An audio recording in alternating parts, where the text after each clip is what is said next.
Good evening, everybody. Lance Bauman, Brandon Perrine here on YourLiveEvent.com as we travel with the Aitkin Gobbler Wrestling Grapplers here tonight down in Ogilvie to face the Lions here in Ogilvie. They also have two other visiting teams here tonight, the Dragons of Pine City and the Hinckley Finlayson. It's Pine City, Hinckley Finlayson, and Sibley East Wolverines. There you go, Sibley East Wolverines. So, yeah, it'll be all four of us down here.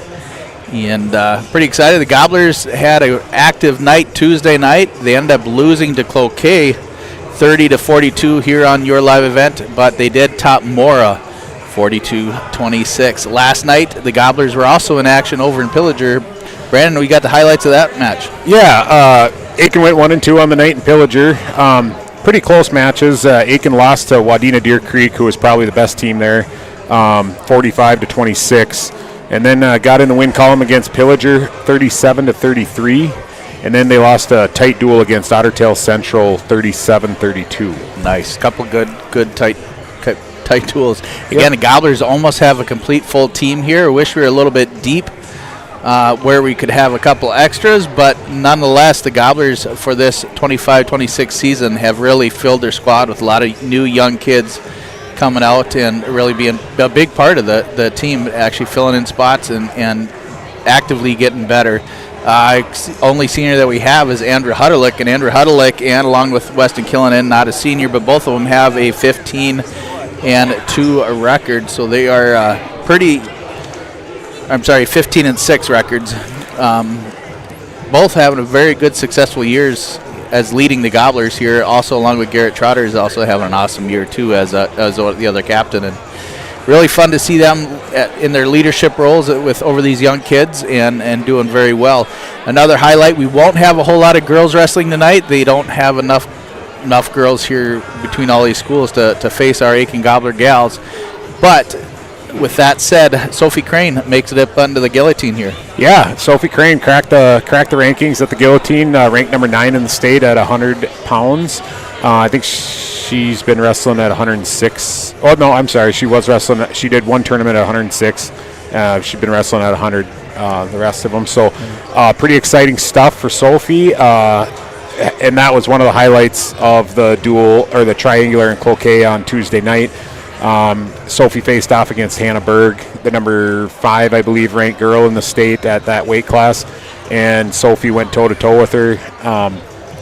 Took her to the third period, and Sophie actually had a lead late or midway through the third period, and ended up kind of getting taken down to her back there, and Hannah Berg ended up getting the fall, but still really good wrestler, really good match to watch, and pretty deserving to be ranked number 9 in the state right now. Yeah, for sure. She's one of the great leaders for the Aitkin gals there. Another one fun to watch is Sierra Laughlin.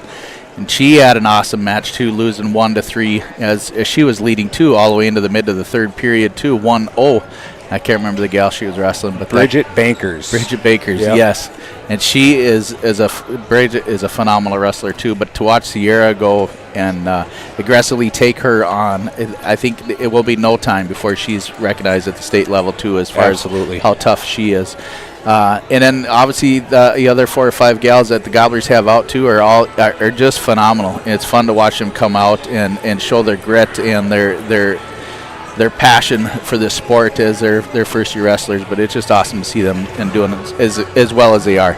Yeah, absolutely. I mean, Sophie and Sierra have been at it for a few years now. They came up through the youth programs at their respective schools. Sierra come over from Crosby, and yeah, the rest of the Gobbler girls are a little bit green, a little bit wet behind the ears, and so they'll be. Just give them time, and they'll be right there too. Yeah, so. For sure. They just gotta just hang out with the experienced ones, and that's one thing that we always talk about too. You might not be experienced now. You might have some struggles, and you might have this, that, or other thing going wrong. But make sure you focus on the stuff that's going right. Get the not so much the actual match win, but the move win, the physical stuff, the opportunity to get better. Focusing on different parts of wrestling. Focus on the small wins before you have to worry about getting the big wins. And the big wins will come in due time. But right now, just trying to figuring out your own body strengths and what works for you, because each and every one of these wrestlers all wrestle a different style. So it's fun to really come into your own and be your own leader. Yeah, absolutely. And you'll hear a lot of coaches say, focus on the process, not the results. You know, if you're doing the right things process-wise, the results will follow. They might not be as quick as you want them, but that's what makes a good all-around wrestler. Is sometimes you take your lumps early on, but later on in your career, those start to pay dividends doing the right things. Yep, they teach you all the life lessons here at the high school level is what you'll use the rest of your life through whatever you go through. With that said, the Gobblers should be taking the mat here shortly. We got 2 mats going on tonight with all 4 schools wrestling. We're going to have a duel on each. We're going to be in mat 2 here to start. The Gobblers are going to be facing Pine City Hinckley Finlayson first, the Jaguars. And we will be doing the national anthem here shortly. And we'll be getting ready to wrestle here in no time. And then Ogilvie is going to take on Sibley East here on the other mat. But needless to say, the Gobblers facing Pine City Hinckley Finlayson, the Jaguars first.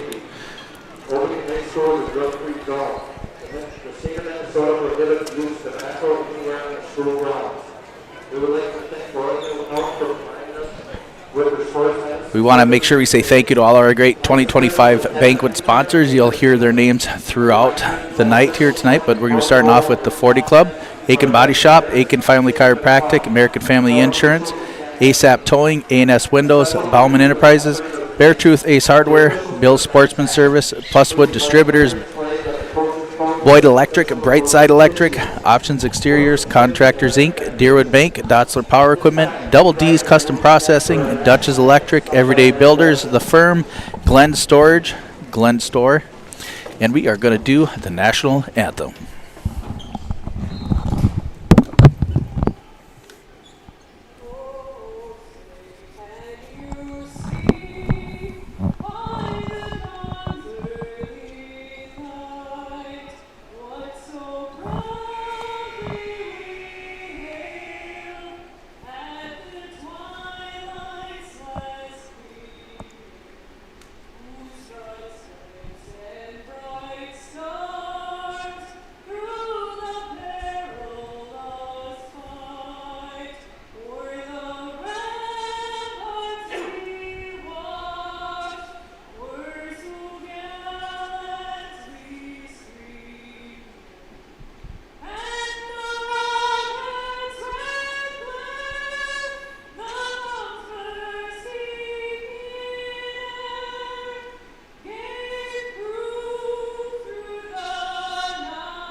And we're back here on YourLiveEvent.com. Lance Bauman, Brandon Perrine here.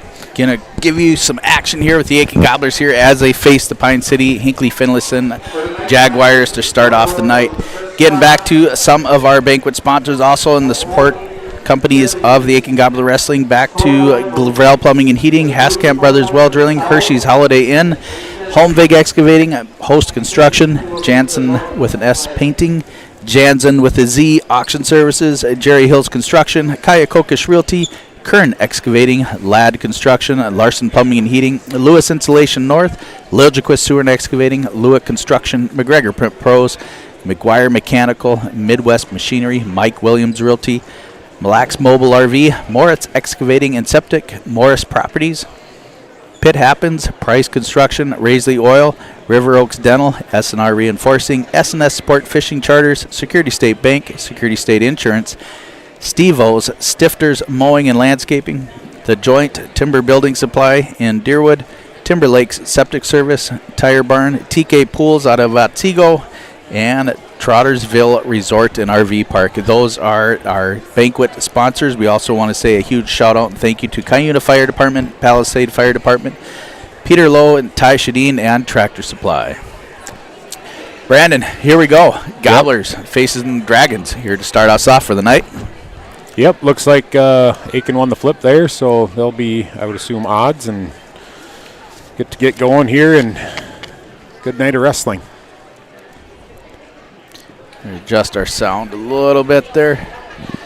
Again, down there on the Mille Lacs Energy scoreboard, Aitkin's at 0, and Pine City and Clint-Finlayson is at 0. As we get going through our weights and the rankings here, Aiden Wentz probably going to be starting us off at 107, 114. Will probably be Rylan Moritz, then Weston Killinan at 121, 127. Carson Crane or Andrew Hutterlick. Let's see, then we get back up to about 33, 39. You know, they didn't quite, we got Sam Fairchild in there, Quentin Crowther, then Garrett Trotter, Zane Larson. Zane Larson's got a shiner. It's about the size of a football. It was beautiful. It looks awesome. It looks even better today than it did Tuesday, but that was awesome. Yeah, you could tell he's a wrestler. Yeah, awesome. Then Peyton Gully getting up there about 215, and Lyndon Cook might be back to wrestle here tonight at heavyweight at 285. He's battling a slight knee injury, so they're going to kind of nurse that along. So because it's still relatively early in the season, let him get a little bit better. So we'll see who pops in at the heavyweight there.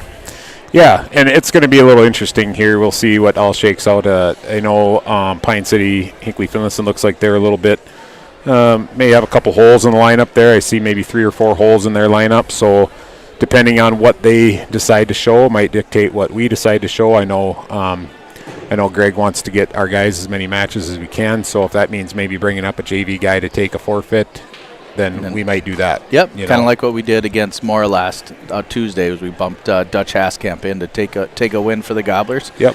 And it pushed everybody up, and the Gobblers really looked good against Moore there last Tuesday.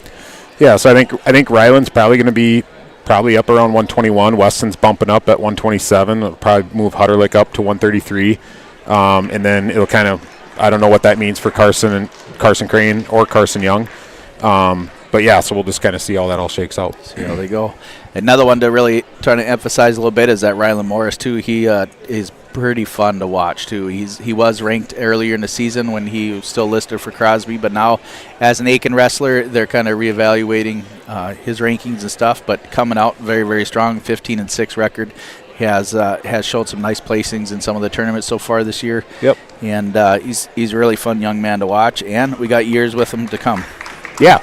I mean, I think he may have fallen off the guillotine rankings, but Minnesota Wrestle still shows him at 6 at 107 pounds, which he's been at 114. So. Yep. Gobblers are going to pick up the first win here with Aiden Wendt getting a forfeit there at 107. So that Gobblers are going to take that lead there at 6-0 over Pine City here on the Mille Lacs Energy Cooperative scoreboard.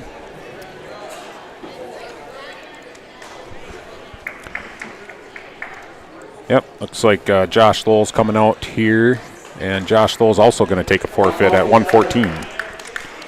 So there we go.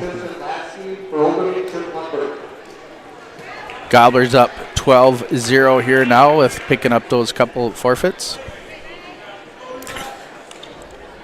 And here's Rylan Mortz for the Gobblers in a nice high crotch single.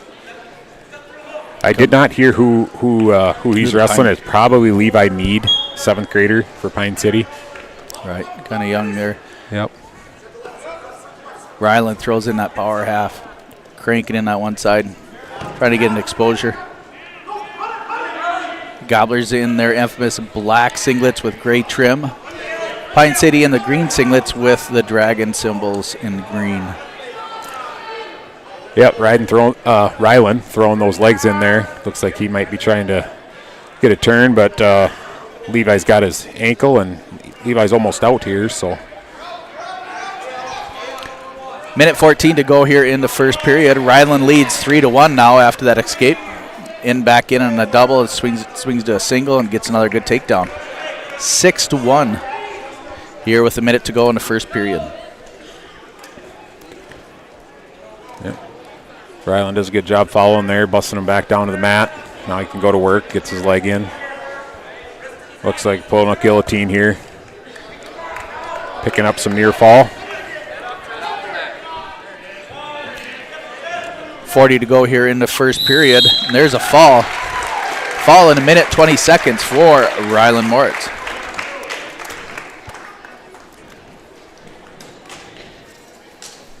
Yep, good job for Ryland there. Went out, got to work right away. Gave up the escape, but got right back in on a takedown and went right to work on the pin. Pushes it up to 18-0 for the Aitkin Gobblers on the Mille Lacs Energy scoreboard. Looks like Carson Crane is going to show for the Gobblers. They're going to be open there at Pine City. Puts it up to 24-0.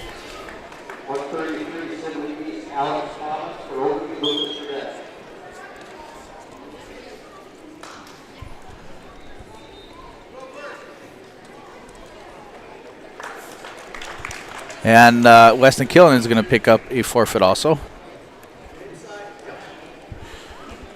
Wow, this is a fast match. Yeah, we'll see if we get some action here at well, we're already at 133 pounds now. 139 pounds.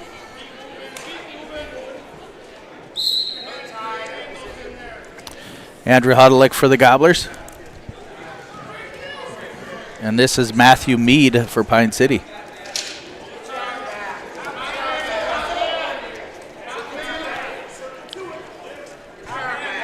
Mead with the early takedown here against Andrew. Yeah, I think so. Step through with a half. Yeah. See if Andrew can't kind of crawl forward here. As long as Mead keeps that foot in the circle, they'll keep wrestling. Mead does a good job keeping that one toe in. He's going to pick up his near fall. Yeah, Mead's got a record of 20-7, ninth grader. Pretty tough kid, it looks like. Yep.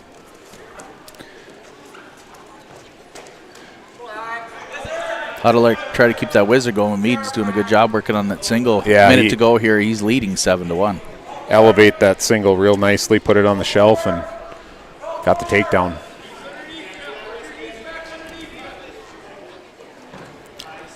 I think Mead made it to state there last year, Did if he? I remember right. Yeah, he looks like he's pretty solid. Crossface here. Another hard crossface for Mead. Yep. Working the college ride. 30 to go here in the first. Mead leads 10-1. Huddlick trying to just slow down the pace here. Yeah. Yeah, Huddlick just probably try to get back to a base, try to see if he can get some wrists, can control some wrists here. But now Mead's working in a bar and wrist. Short amount of time to go here in the first.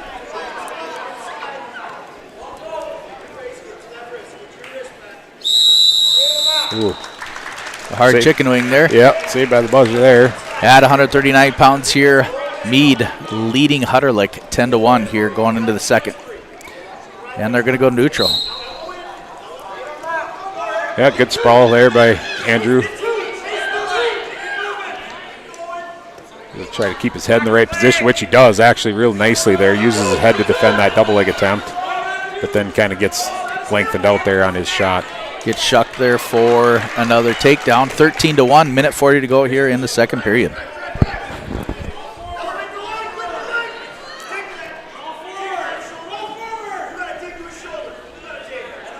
Three-quarter attempt by Mead.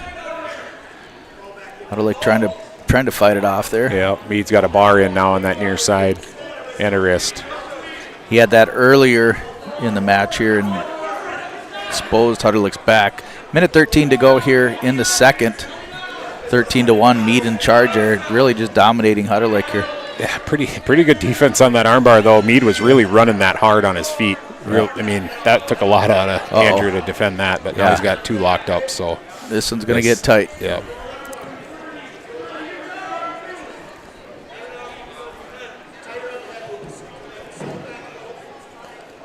Yeah, this is a tough spot to be in if you're Andrew. It's not a whole lot Not too much he can do except for not get into that situation. Yep. That is a fall in 3 minutes and 17 seconds for Levi Mead. I'm sorry, Matthew Mead, the older brother. Yep. That puts the Pine City Dragons on the scoreboard here on the Mille Lacs Energy Cooperative scoreboard. So 30-6 now for the Gobblers.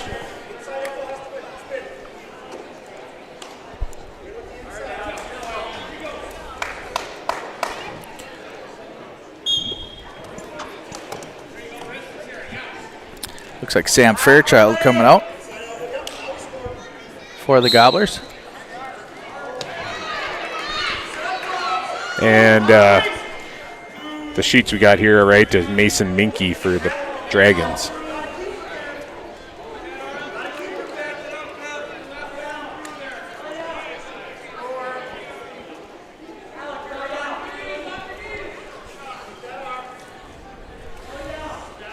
Couldn't find a record on Mason Minke, but like Sam Fairchild was 4-11 on the year, but been wrestling fairly decent lately.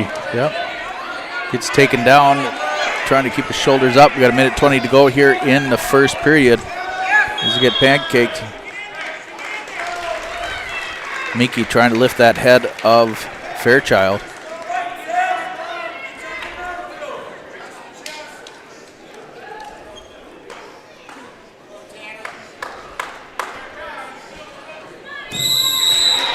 There's the fall. That'll be a fall in 59 seconds for Mason Minke. Pine City get another 6 on the scoreboard there. 30-12 in favor of the Aitkin Gobblers here on the Mille Lacs Energy Cooperative scoreboard. And I believe next for the Dragons we'll have Xavier Skiff, 10th grader, 6-14 on the year. And then Quentin Crowther for the Gobblers. Again, we want to say thank you to the 40 Club, Aitkin Body Shop, Aitkin Family Chiropractic, and American Family Insurance with Amy Wilson. This match brought to you by ASAP Towing. Yeah, Quentin's a rough year this year, wrestling at a pretty tough weight for his build. He's tall and lanky, just needs a little more muscle put on that frame, and then I think he's going to be all right, but gets a little overpowered some matches. And we're at the 152-pound class. Minute 30 to go in the first period. But Xavier gets that first takedown. Yep, nice roll attempt. There we go, little more hips. Yep, he didn't get it all the way through, and now he's in trouble here. Yep, Xavier throws in that reverse half. Minute 12 to go here in the first period.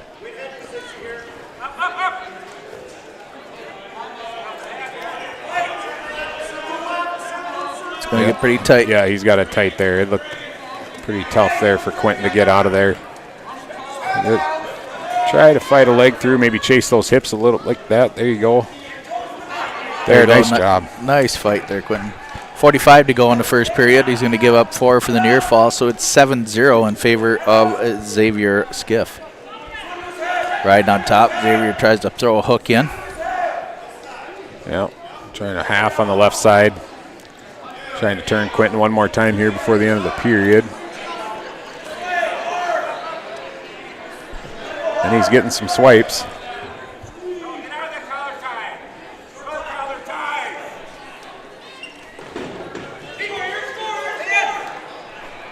Well, 10 seconds left here in the first period. Quentin's fighting off his back here, and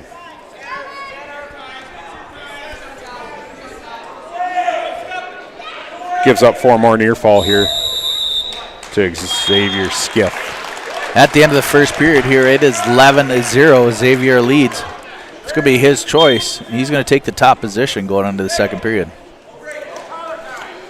Quentin takes it down. Yeah. Again on your Mille Lacs Energy scoreboard, the Gobblers leading now 30-12. Yeah, Quentin got to kind of try to explode out of here right off the hop. Try not to let Skiff get into any of his rides.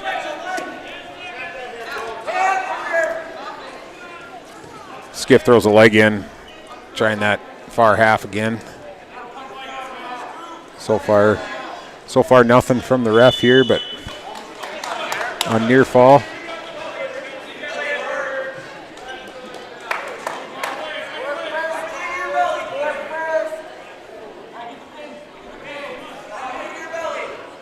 So if Quentin could fight out of this here, just try to get off his back, you give up a tech fall instead of a pin, save the team the point. Yeah. Right now Xavier's got his legs locked, so it's hard to get that free. Yeah. Almost got to maybe try to turn into him, get your other there. You get nice Gumby arms there by Quentin. Get his arm out of there. There's a tech fall in 3 minutes, 4 seconds for Xavier Skiff. That saves the Gobbler a team point. Or the Gobblers a team point, I'm sorry.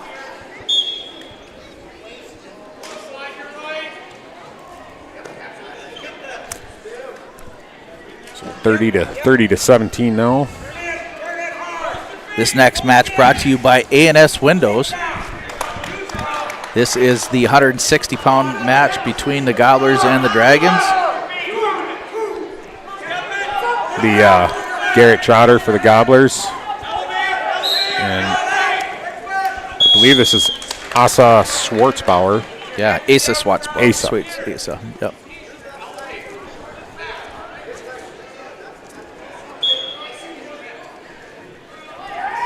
Oh, Garrett gets caught here.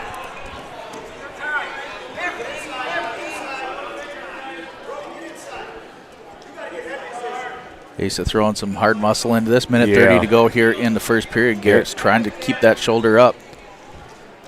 Yep. Trying to create some room, which he's doing good with his hips. Yeah, he's got that half sunk in real tight. That is very, very tight. Got to watch them shoulders right there. Yeah. Nice job getting his arm through, though, for Garrett. And he's got a chance now to get out of it.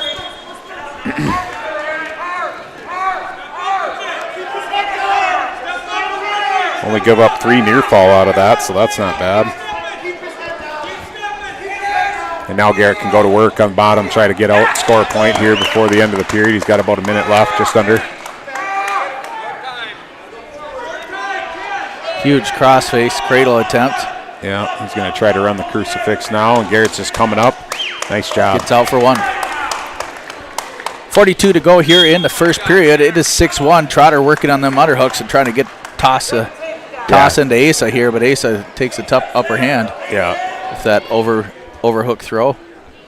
30 to go in the first. Yeah, Trotter looking to fireman's or Kelly attempt here. Nice way to roll out of it by Garrett.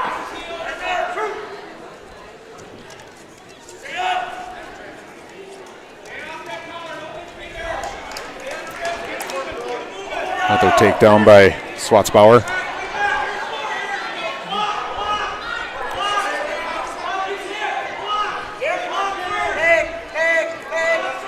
And after 1 there, it is 9-1. Schwartzbauer leads Trotter here at 160 pounds.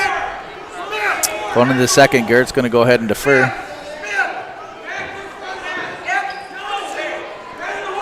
There to go neutral. Yeah, Garrett's just got to try to be smart here, get in on a good shot. Nice slide by attempt here by Garrett. Schwartzbauer defends it nicely though, and now another slide by attempt by Trotter, and Garrett's trying to look like a spladle attempt. Spladle, yeah. Schwartzbauer is just he's ripped. Yeah, he's strong. Garrett's got a tight whizzer in on the far side. You can try to keep that. Nice hips. Yep, good hips there to whizzer him down to the mat. As long as Garrett keeps that whizzer, there shouldn't be no points scored here.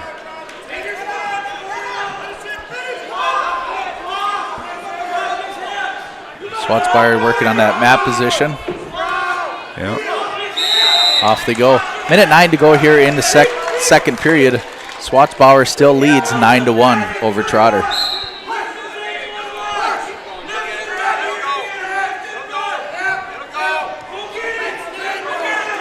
Yeah, another slide by attempt there by Trotter, but Swatsbauer kind of stands up like, what are you doing? And Garrett gets in on a shot.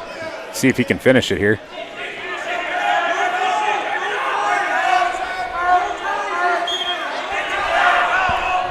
Garrett elevates, takes him to his hip, see if he can circle around, swim up the hips.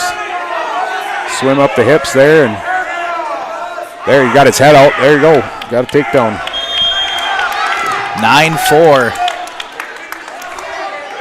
Asa still leads with 30 seconds to go here in the second period. Yeah, he's got a crossface here, and he's running a crucifix. He might get a turn. There you go. To expose him. Oh, he's going to lose the head, though. Keep that arm. And give up a reversal. He's going to get some swipes. Yeah, I don't know what he ended up getting for swipes there.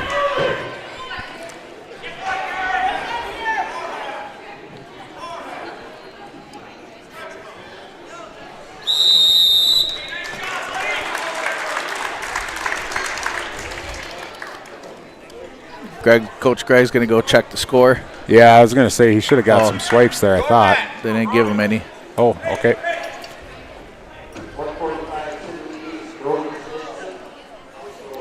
Trotter's going to go both up here, trailing 11-4 without those swipes.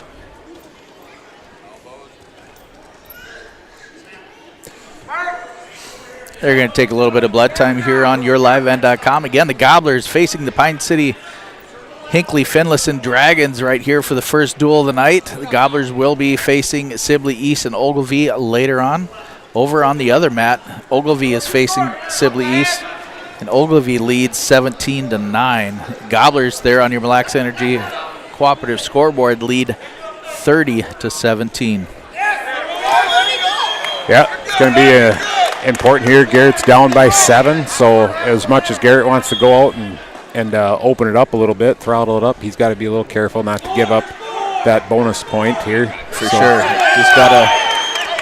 He's got to be selective. Yes, he's giving up a little bit of muscle to Asa there, but ultimately he's moving his hips really nice. He's in okay position for the most part.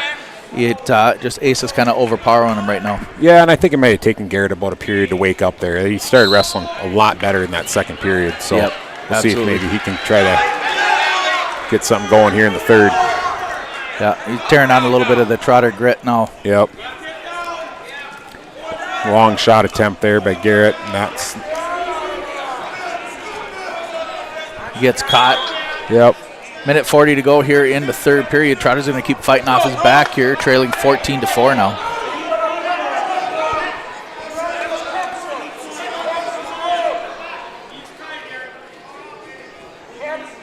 Yep, Garrett keep trying to push that knee so that Swatsbauer can't step around and get more leverage.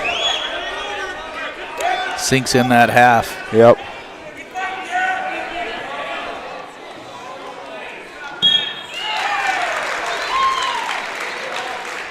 Garrett knows this team point is very, very important. Yep. Minute to go here in the third. That's a long time to fight from that position. But Garrett's got out of that tight one in the first, so let's see if he can do it again. Just keeps that arm posted out there and keeping that left shoulder off the mat.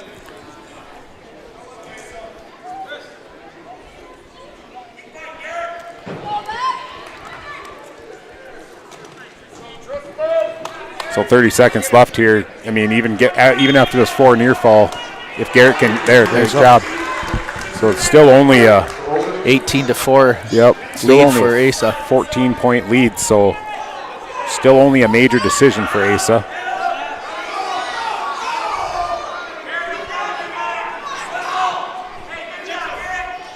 There was a clasp. Just can't give up on any more swipes here. That's it. 18-4 victory for Asa Swatsbauer over Garrett Trotter of Aitkin here at 160 pounds. That puts the Pine City up to, should be 21. I believe so, yep.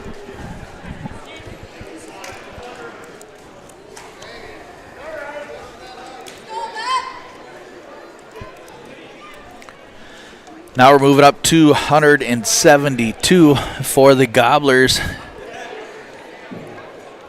The Shiner King himself, Zane Larson, coming out here for the Gobblers. Yeah.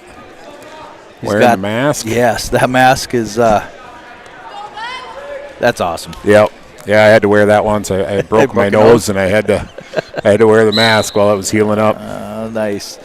This match is going to be brought to you by Beartooth Ace Hardware of Aitkin.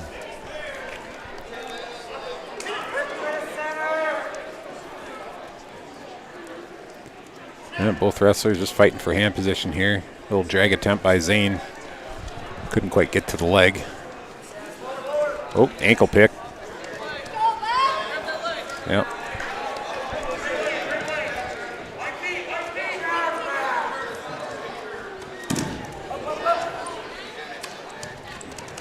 See if he can't. Zane try to get his hips out on those stand-up attempts, but it's a really nice switch there by Zane, and he's getting to a double now. Yep. Nice takedown again by Zane. Yep. Ends up being a reversal for two. Zane for two, yep.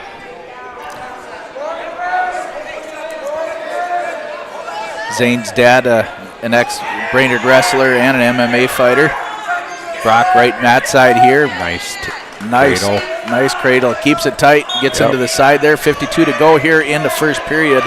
Zane trying to pick up a fall for your Aitkin Gobblers. Yep. Oh, and he loses that cradle, unfortunately. That's all right. He's ready for another throw, but trying to muscle it. Forces it a little bit. 35 to go here in the first period.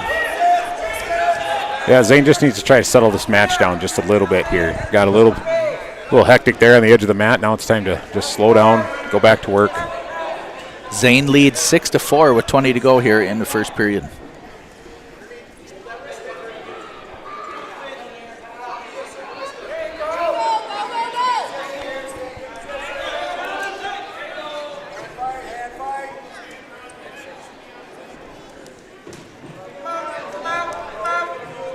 That's it after one. Zane Larson at 172 pounds here leads 6-4 after that nice cradle.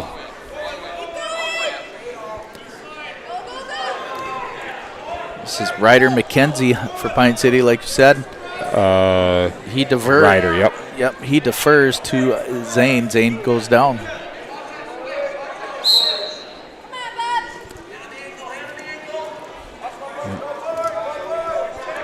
McKenzie catches that ankle on Zane's switch attempt. Now Zane tries to stand up.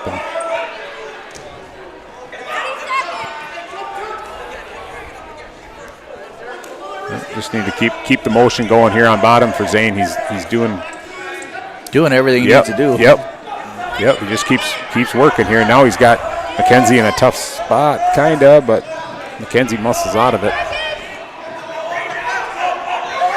Zane's not liking this mask. He can't see nothing.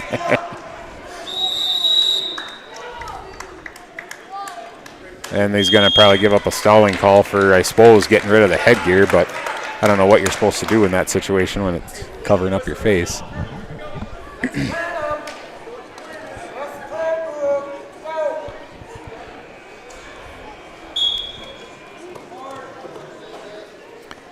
Yeah, it's not easy to wrestle with. Yep. Minute 20 to go here in the second period. Zane leads 6-4.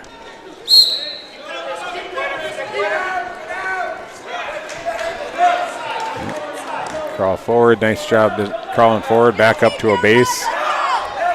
And he just stands up and powers over that three-quarter attempt. Now he's got the bulldog. He should have the reversal already. Oh, he's still. There you go. That there should now be the he hipped reversal. over into a headlock. Now he just got to settle back. There's a fall. Oh, there's a fall. Now he just got to settle back. Every time the ref moves to the other side, the other elbow or the other shoulder goes down. And he gives up a reversal. I think the scoreboard's not caught up yet here, but they do say it is 12-6 in favor of Zane Larson of the Gobblers. Yep. 33 to go here in the second period. And Zane should be in the down position.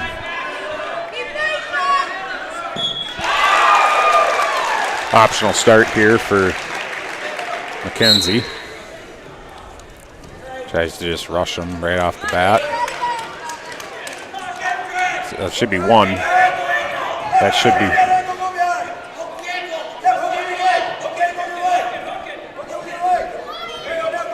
And he only ends up getting the reversal, but we'll take it. Yeah, he kind of lost a couple points on that one. Yeah, I think it looked like an escape to me, loss of control, and then a takedown. But short amount of time to go here in the second period. Zane leads here still 14-6 at 172 pounds going into the third period. Ryder's going to take the neutral position. Zane Larson 500 this year at 7-7 so far as a junior. Looks like Ryder McKenzie's right about a 500 wrestler too at 11-12.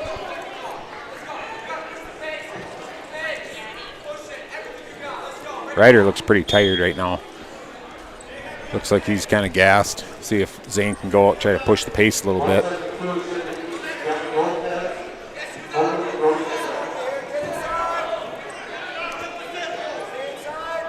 Both wrestlers just kind of pummeling for position.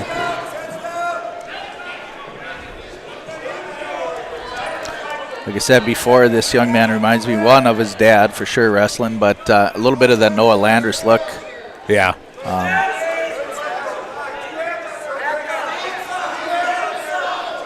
Yeah, they do look similar. Yep.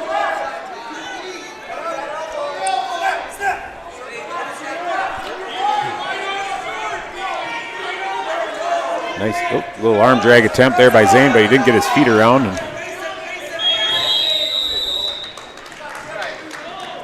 Off the mat they go. They're going to restart here. Still in neutral. Yep. 52 to go here in the third period. Zane Larson leads for the Gobblers 14-6. Yeah, both wrestlers. A lot of points put up here in this match, and both wrestlers look like they're feeling it a little bit. Zane had a nice throw last Tuesday night, and I think that's where he got his shiner from. Yeah. Must have knocked heads on the way down, or yep. Zane just needs to try to get muscle through this single. Yep. Try to just kind of get his hips underneath his chest there. Try to elevate that a little bit.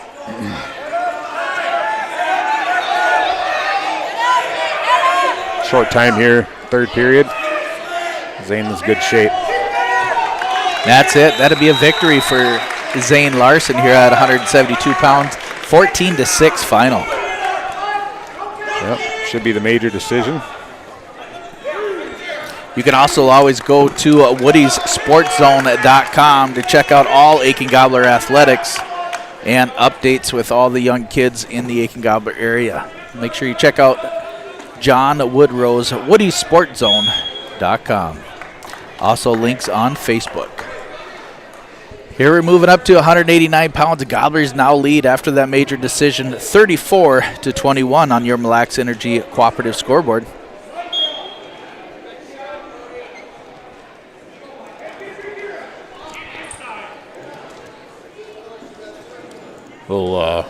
Maybe a little jockeying here by Pine City, trying to figure out who they're going to show. So I do not know.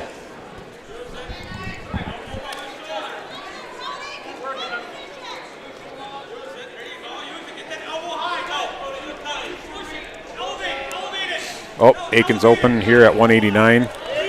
Okay. So Pine City, Hingley, Finlayson, they're going to pick up 6 for that forfeit.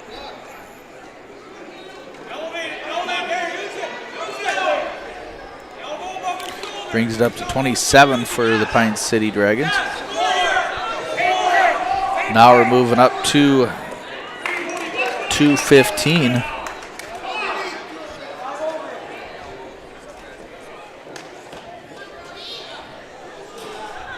It looks like Greg might just, they might just be waiting here on who Pine City's going to show. Looks like we got Peyton Gully sitting here, ready to roll.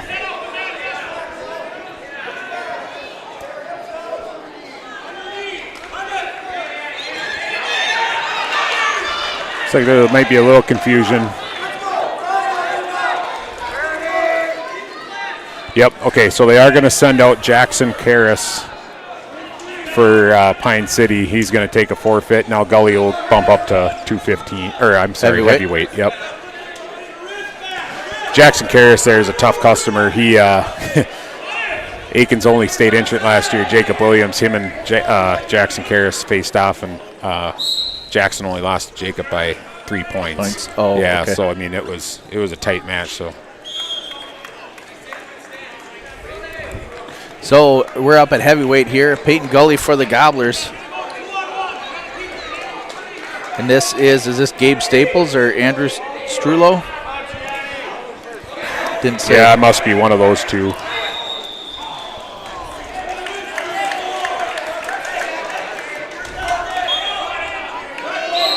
They didn't even have them on their varsity side. They're just alternates, so I'm not sure which one they ended up putting in there.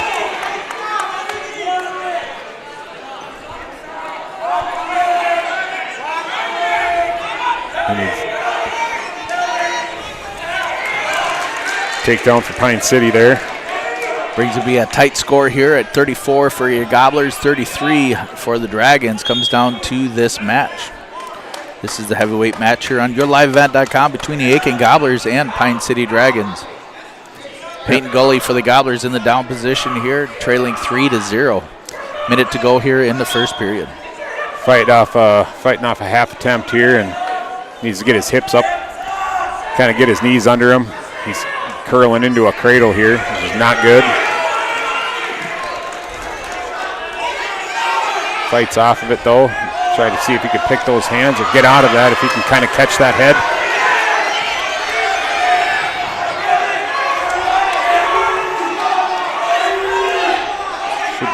Should be one escape here. Yep.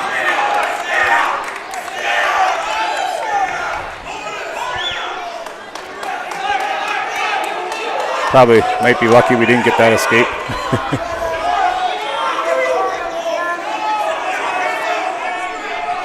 Short 10 seconds to go here in the first period.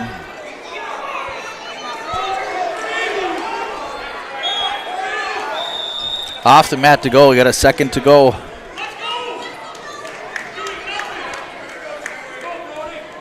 Looks like stalling on Pine City for the headgear.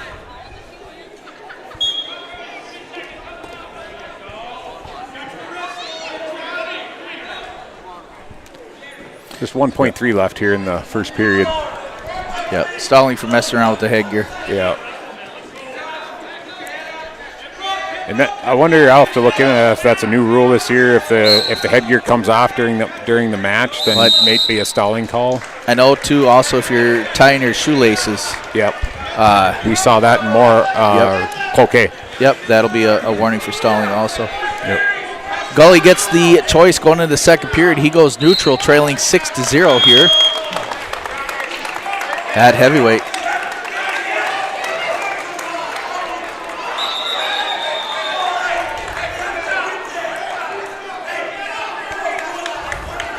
Oh, they did not give a takedown there on the edge of the mat, so. Nope.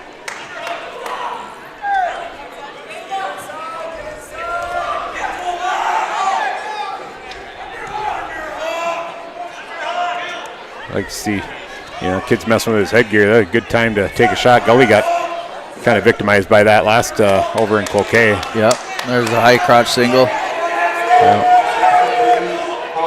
Gully's got to get over the top. Throws that hook in. Now if he can work his way back, but yeah, it's going to be tough from that there. young man's getting down underneath, coming out the back rabbit hole. Minute 14 to go here in the second period. He takes the lead, 9-0 at heavyweight here. Off the mat they go. They're going to restart back in the center. Gully be in the down position. Gully's been working on that Granby roll in practice. He's kind of tries to do it a lot, pretty much every match when he can. So we'll see if that's what's coming here. Try to fight for a wrist here, see if he can't do it.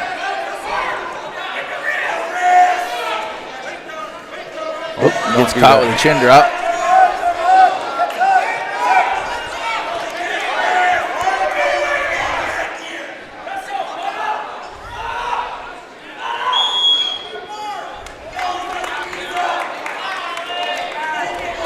Gully trying to work back to a base, see if he can't score something here.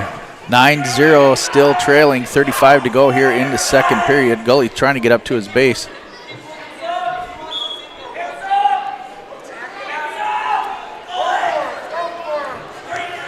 He's got to try to catch those hands in that cradle attempt instead of just letting them lock it up.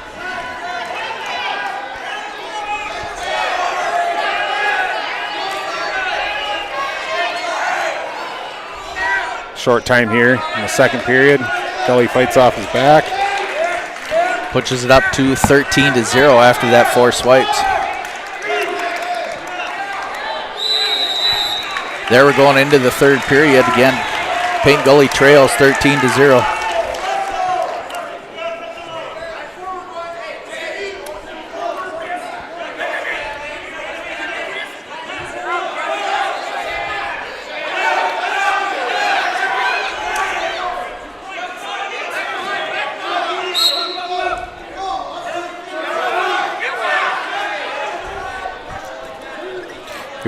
That top guy really sagged back there. Gully's trying to set up this roll. Yeah, he's got to get a little motion going, try to kind of get him out of control a little bit, or a little high, or just get a little hip separation, get his hips outside. So like right now his hips are a little bit separated. If he could get to a base and try to get that wrist. Yep, he's got to get him cleaned up, not get cranked into the cradle there. Yeah.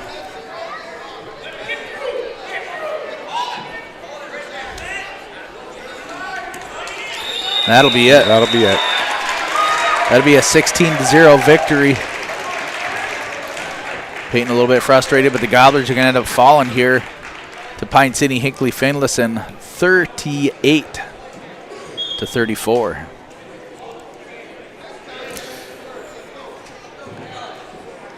Yeah, I mean, that is final. That is the final. Gobblers drop this first duel of the night. They're on your Mille Lacs Energy Cooperative scoreboard, 34-38. Brandon Perrine and Lance Bauman here again. Gobblers got 2 more duels yet tonight, as they will be facing Sibley East and Ogilvie here shortly. Over on the other mat there, though, it is Ogilvie over Sibley East, 35-13. They're at 189 pounds. Brandon, starting off with the youngsters, again, picking up a couple forfeits right away. Yeah. Put the Gobblers into the lead. Rylan Moritz goes out there with an awesome fall, getting a fall in 1:20 seconds. And then it was just kind of back and forth. The Gobblers tried to keep a heavy lead there, but, Pine City came from behind and just a little at a time, and then coming all the way down to the heavyweight match there. Yeah, I mean, they kind of took it to it. I mean, they have some open weights, but the wrestlers they did have were solid. Tough. And they kind of took it to us in the actual matches, and that's kind of what cost us. We talk about bonus points a lot, like you shave off a bonus point here and there and somewhere else. I mean, then you got a match, but. Yep. Over there on the other mat there, Sibley East just picks up a fall there at 189 pounds. Now they're got 2 more matches to go. Ogilvie does have a full team, so we'll see what they do over there. Again, Gobblers always say thank you to all the support that they get throughout the year, and they appreciate all their sponsors, such as Option Exteriors, Contractors Inc., Deerwood Bank, Dotzler Power Equipment, Double D's Custom Processing, Dutch's Electric, and so many more. We're going to go ahead and take a quick short break here on yourliveevent.com, and we'll be back with some more Gobbler wrestling here in Ogilvie tonight here on Your Live Event.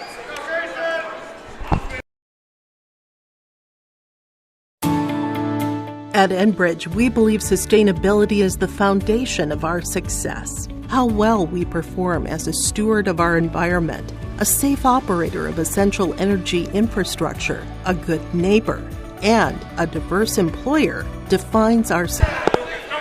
And we're back here on Your Live Event. Brandon Perrine, Lance Bauman here on Your Live Event. We got exhibition matches going to go on right here, and Grayson Christensen actually just came out here in the first 30 seconds. He threw his young man down pretty quick, picked up a fall in 32 seconds. Yeah, almost missed it. It was so quick. Yeah, I got caught off guard there, so I apologize for the short ads. I know everybody likes to watch the ads here on yourliveevent.com, but we're going to go ahead and throw a little bit of these exhibition matches on here. Looks like we got young Henry Nelson, I believe. Yep. Wrestling for the Gobblers. Yeah, since we didn't see much of Grayson's match there, we'll just 11-8 this year on the JV side, wrestling really well. First year wrestler. I think we've talked about him before. Strong kid, athletic kid. Just needs to get a little bit more of the wrestling feel, and he's going to be a contributor for the Gobblers in the coming years. Yeah, for sure. He'll grow into his knowledge there and stuff. And go from there. Henry Nelson for the Gobblers here. Again, this is exhibition JV youngsters. Yep. Yeah, Henry Nelson 3-8 on the JV side. But I was coaching with his dad in the youth program the last few years, and he was with us last year. And I'll say he made big strides this year. Not in a good position here, but he has made huge improvements. 30 to go here, 30 into this match here. Henry's trying to fight out this cradle. Yeah, and he does. Trying to avoid getting doubled up here in the arm bar. Looks like, might be, yeah. I was going to say the arms are starting to get in some bad predicaments positions. there. Yeah, chicken wing stuff. Yep. Minute 9 to go here in the first period. The Pine City young man leads Henry Nelson here in 5-0 here. Over on the other varsity match there.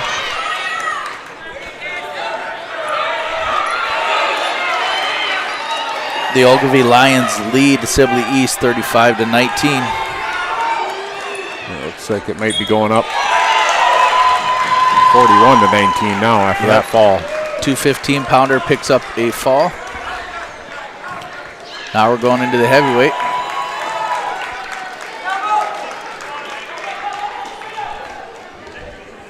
Henry's trying to fight off this cradle from your side. Now he rolls into a crucifix. Yeah, the crucifix. Butcher, I've also heard it called the serpentine. Oh, really? There's all sorts of names. Yeah. I stepped away from the wrestling room for a while there and came back, and all of a sudden everybody kept saying butcher, butcher, butcher. I'm like, what is a butcher? Yeah. We always knew it as a crucifix. Crucifix, yep. Yeah, there's go through, you hear all kinds of names for it, but yeah, I always knew it as a crucifix also, and then crazy. Ogilvie's going to forfeit the heavyweight match here between Sibley East with them, so they are going to have a 41-25 final there, over there on that other mat. Ogilvie Lions pick up the victory over Sibley East. Yeah, Ogilvie looks pretty tough in their lineup, too. They got a couple of pretty decent. Going into the second period here, Henry trails 13-0. Henry's going to try to be fighting off these arm bars. Yeah. Yeah, does a good job getting his wrist back. Does that old finger walk, which is good. Another crucifix, butcher, serpentine attempt here. Down there on your Mille Lacs Energy scoreboard, that is the final. The Pine City Hinckley Finlayson Jaguars top your Aitkin Gobblers 34 to 38. That is the final there.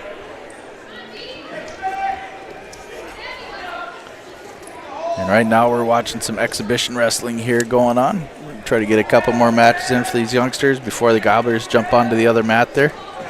Yep. Gobblers are going to be facing Ogilvie next here at about 6 o'clock. Yeah, the Gobblers are just kind of in rebuilding mode right now. Yep. And even their leaders are pretty young. So for sure. They got Andrew. Yep. Andrew's been here a long time, but he's really the only one with some decent experience that's older and been there. Last year they had Jacob, and but they didn't really have the numbers that they had this year. No, for sure. That is a tech fall for that young man in 3 minutes and 29 seconds over Henry Nelson.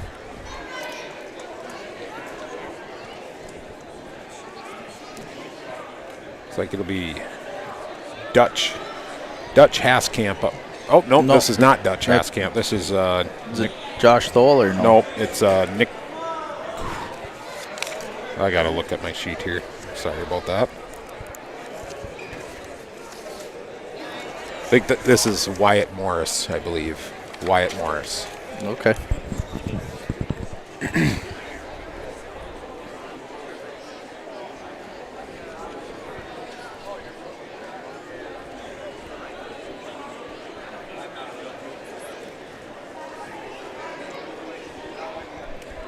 And they shake hands.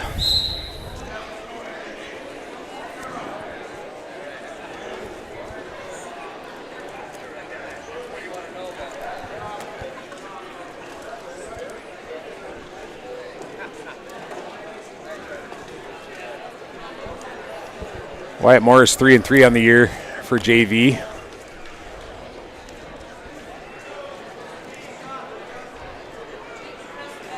Ninth grader.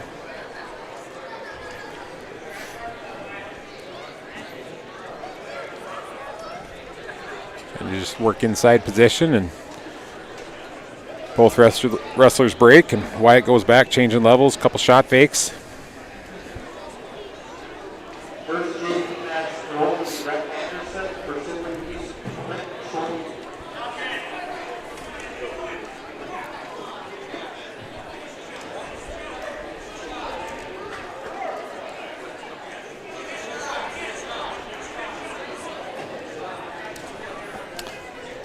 Less than a minute to go here in the first period. Still no score here in this JV match.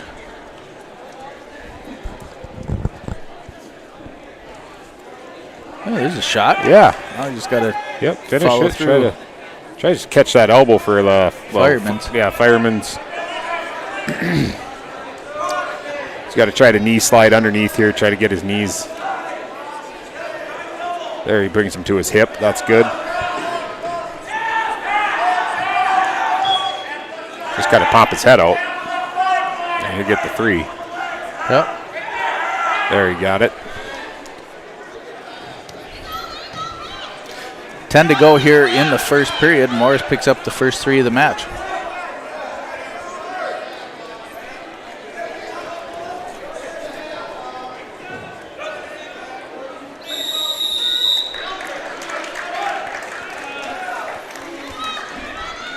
(3-0) at the end of 1.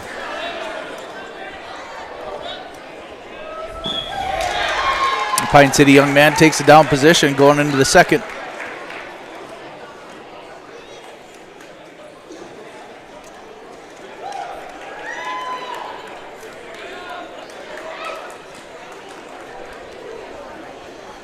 Wyatt gets on the left side. Breaks him down right off the whistle. Trying to fight for that wrist. Trying to get that cross wrist going.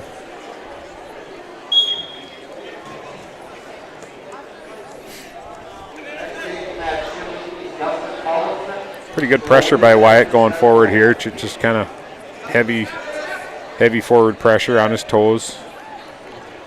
These JV matches brought to you by Glen Store, Gravel Plumbing and Heating, Haskamp Brothers Well Drilling, Hershey's Holiday Inn, and Holmvig Excavating.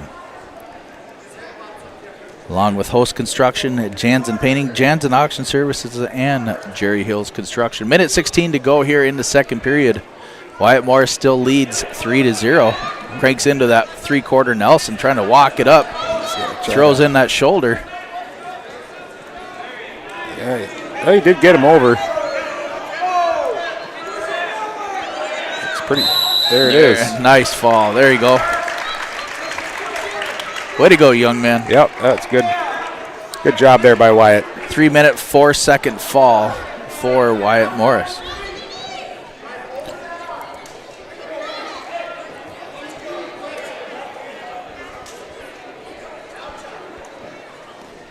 This is Jeffrey Young now for the Gobblers.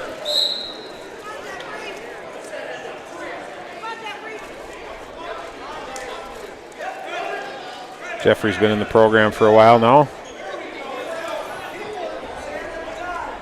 Working his way up.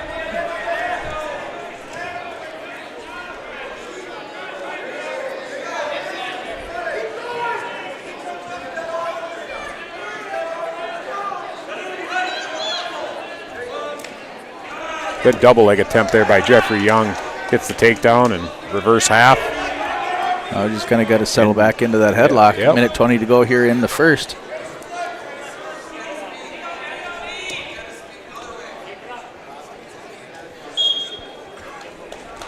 Try to walk his feet around the.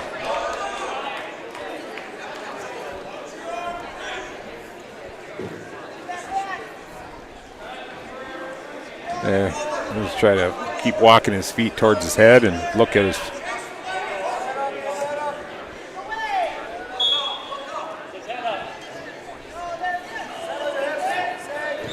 There you go. There's a fall. Minute 11-second fall for Jeffrey Young for the Gobblers. That fall brought to you by Kaya Kokish Realty of Palisade.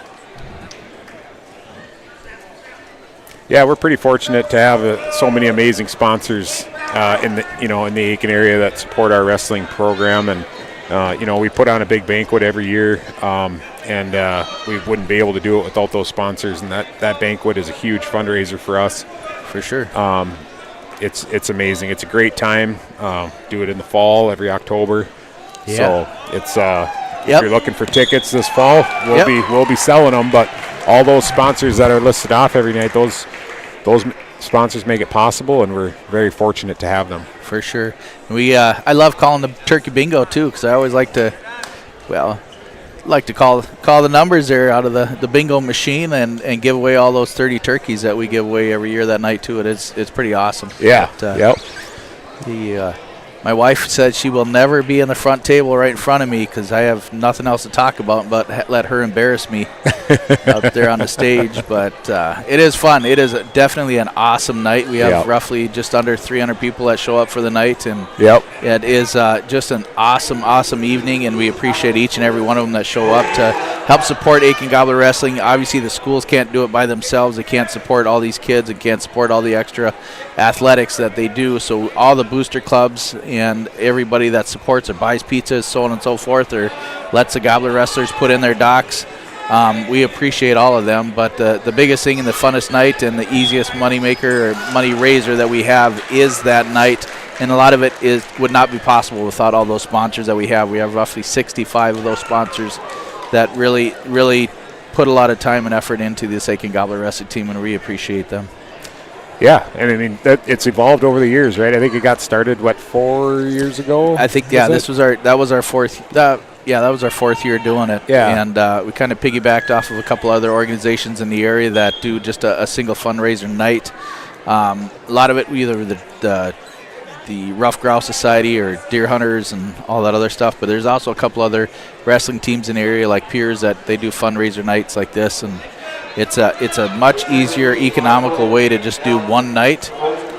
Granted, it's an abundance amount of work for this the community team. You yourself, myself, BJ Wass is here, Justin Dotzler, Corey Trotter, Dave Ashton, Jason Jones, Kurt McGuire, Sean Nelson, and Matt Haskamp, and then another shout out to Harlan Plarski, was on one of the first teams to put that on. So as a group of us guys getting together, it's a fun night. There's a whole lot of knowledge. But with that said, all of our wives and most of the ladies all do they tell us what to do. Yeah, let's be honest. That's why it's organized. Yeah, exactly. It wouldn't go off without them either. So. Yep. No. So absolutely, we appreciate all the ladies too that help, and then obviously yes, even the Gobbler girl wrestling team exploding like it is. Yep. We had to buy all kinds of lady singlets, a lot of their stuff, and we have to every now and then get a bigger bus because the team's filling up and hotel rooms. I mean, that's something we didn't really have to. Last couple years before this year, it was hotel rooms were pretty sparse really for a wrestling team, and now this year we're pretty much full and for sure got some extra JV kids, so that and then you tack on a few more hotel rooms when we go on them long tournaments. So and then back when we were in class or school, we only had to do 30 or 40 actual matches, and now I think they get up to 60. Yep. So it's doubled and getting quite a bit larger. Yeah. Brandon, let's go ahead and we'll take a short break here on YourLiveEvent.com. We'll throw out some ads here. We'll be back with some more Gobbler Wrestling. The Gobblers are going to be facing Ogilvie here next on Mat 1. We'll be back here shortly.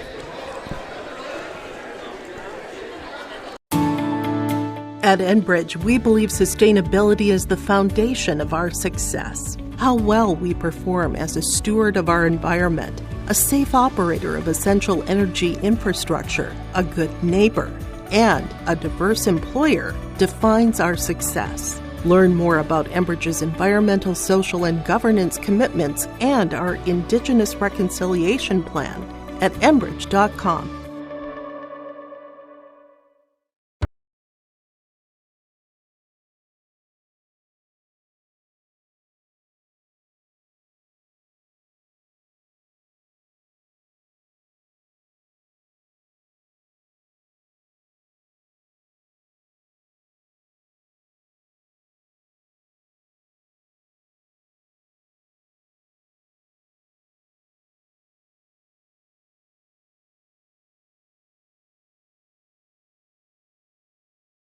I've got a math question for you.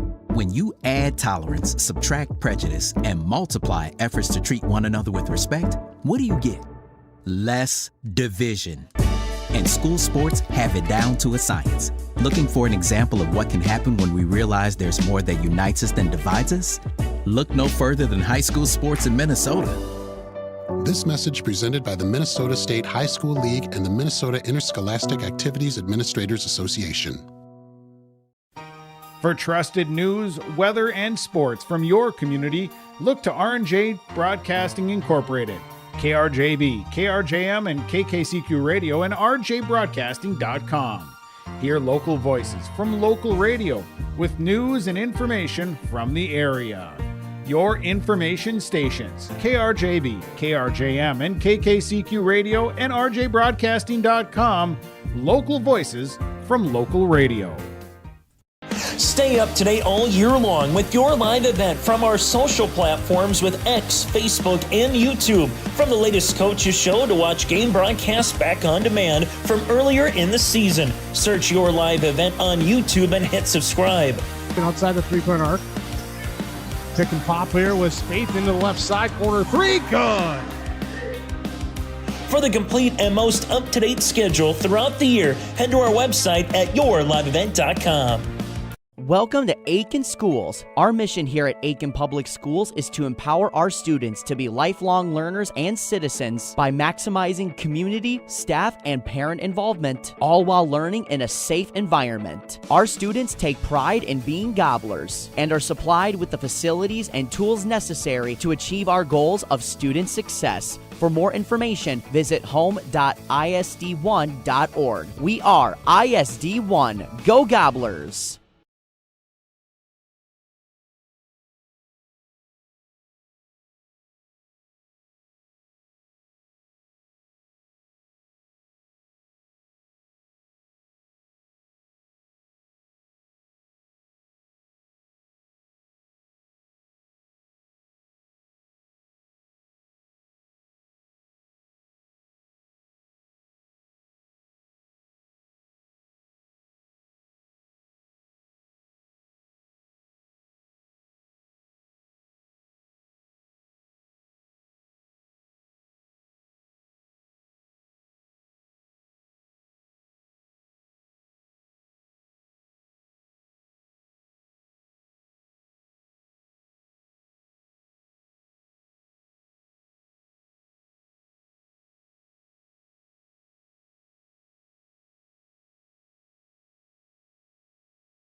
And we're back here on your live event. Brandon Breen, Lance Bauman here, bringing you Aitkin Gobbler Wrestling here down in Ogilvie. The Gobblers are going to face the Ogilvie Lions here next on mat number 1. You will see a scoreboard up there in the top middle of your screen. That is not this mat's scoreboard. That is the opposite mat. So disregard those numbers and weights and scores up there on that scoreboard. Only worry about your match score down there on the Mille Lacs Energy Cooperative Scoreboard. Again, the Aitkin Gobblers facing Ogilvie Lions here next. Coming up here. Brandon, let's do a little bit of highlights. The Gobblers did take a huge lead over the Pine City Dragons, but the first Gobbler to pick up a fall for the night there was Rylan Moritz. He picked up a fall at 120.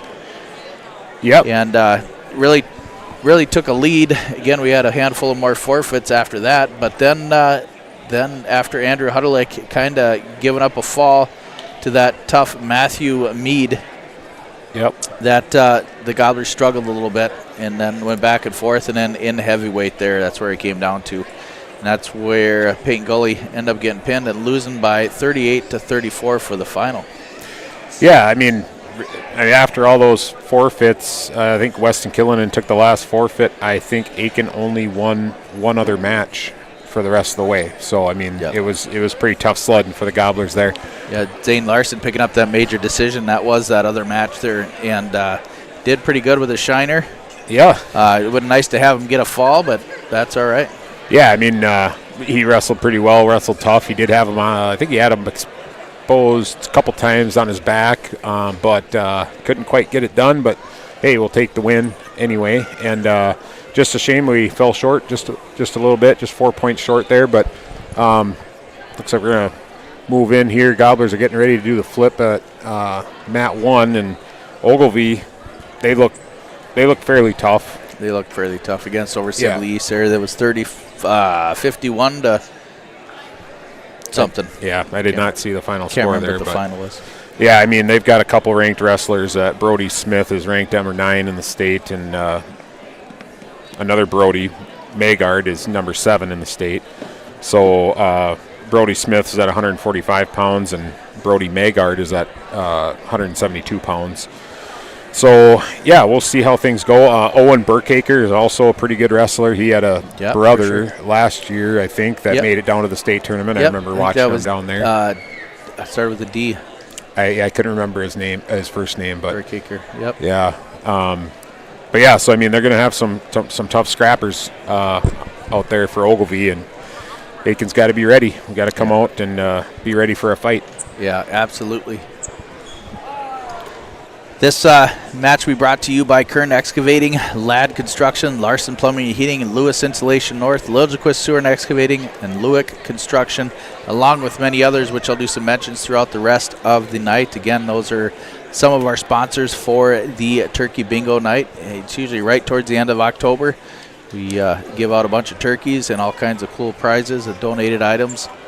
And we also do gun auctions also. And pretty awesome fundraiser for the night there. Yeah, it's a really fun time. I've been there now for 3 years, and it's been a blast every time. So, you got any more kids on the way yet? We're gonna need some more wrestlers. No, we're done.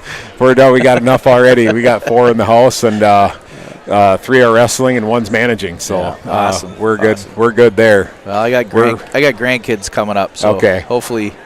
Hopefully they get back here to Minnesota and possibly even to Aitkin. That'd be awesome. But yeah, we're kind of banking on the Cranes to supply our future wrestling right now. Yeah, no kidding. Yeah, they got like 17 or 23 of the kids running around. But either way, there's 4 good, solid wrestlers in the Crane family. And, and it's awesome to see them coming up through the ranks for sure. Looks like we should be able to kick it off here shortly here in Ogilvie. Again, this is the second duel of the night. The Gobblers, after Ogilvie, will be facing Sibley East over on mat number 2, which was the first mat of the night. This is mat number 1. And again, the Gobblers are going to be taking on the Lions of Ogilvie. We'll see how these lineups get going. Looks like both coaches are coming back from the head table, and we will be ready to roll. Yeah, and this is Owen Burkaker right here. He wears the same style headgear as his brother did, style of headgear, I think, came out in 1990s or something like that. I remember wearing them when I was in elementary school. Yeah, very sleek. And Yep. Aiden went for the Gobblers. They shake hands.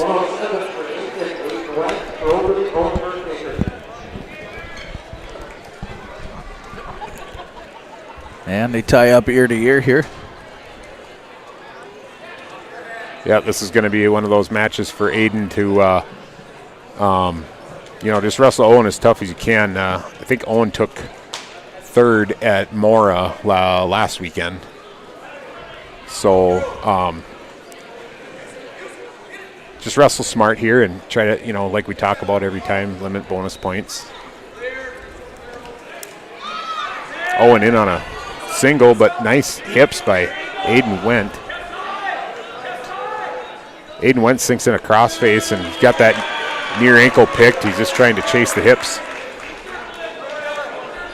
Burkaker's got that leg locked pretty good though, and he's trying to kind of fight back up to his knees. And Aiden's got it locked. Yeah, and he's now got to trying to run over to the cradle. If you can get that cradle locked up, you get his 3. Yeah, he gets his takedown.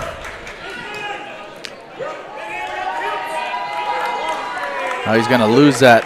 Yeah, he's going to have to belly here pretty quick, or try to work his hips out of there.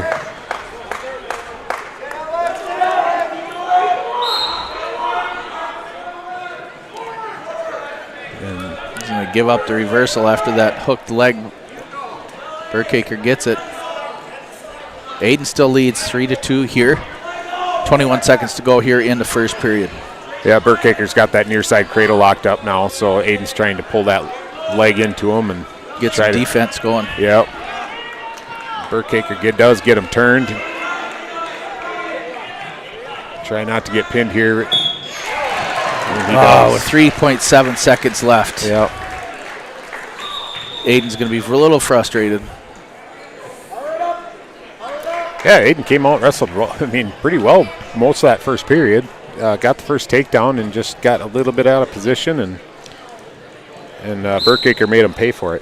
For sure. That puts the Ogilvie Lions up 6-0 over your Aitkin Gobblers.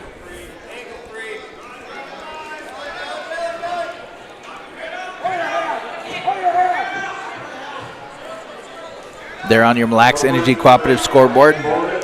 Next match is going to be brought to you by McGregor Print Pros and McGuire Mechanical and Moritz Excavating and Septic.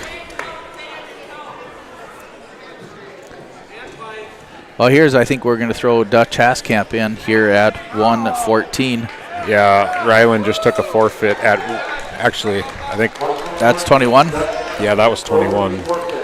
All right, so Gobblers pick up 2 forfeits.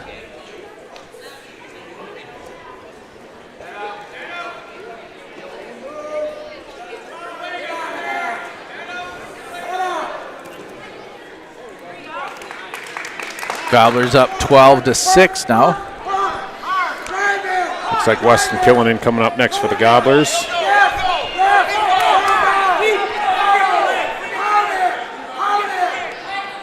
At 127 pounds.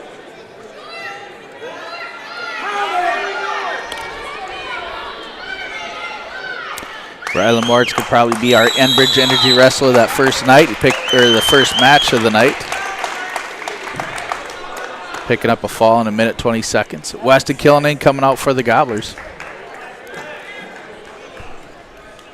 This is for the 127-pound match.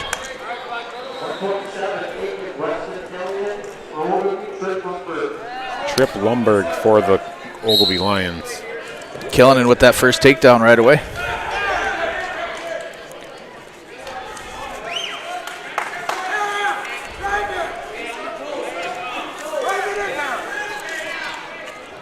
Trip Lumberg got a 15-8 record on the year. So he seems to be wrestling pretty well this year so far. Potentially dangerous there for Killinan.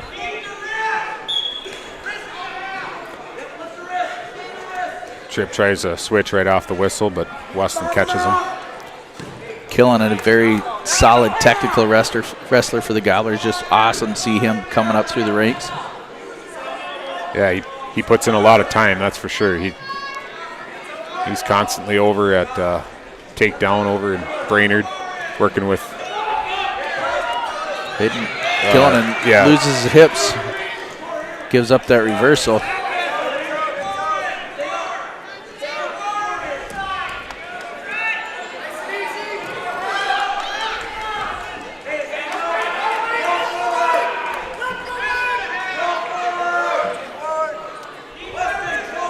Tripp trying to cap that far shoulder there for a second, trying to see if he could get a cheap turn, get some near fall. 40 to go here in the first period. Killen still leads 3-2. Off the mat, they're to restart. Yep, see if Weston can get some action going right off the whistle, fresh start.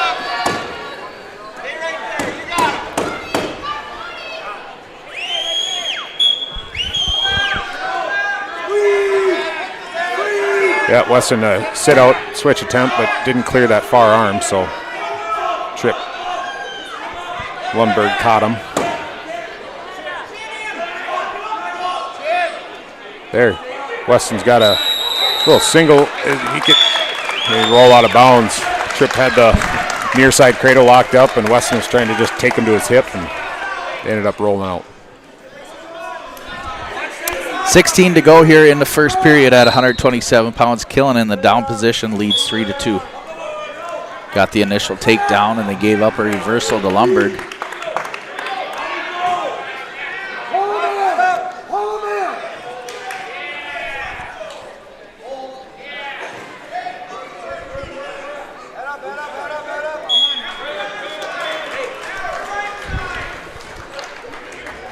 Killen's choice.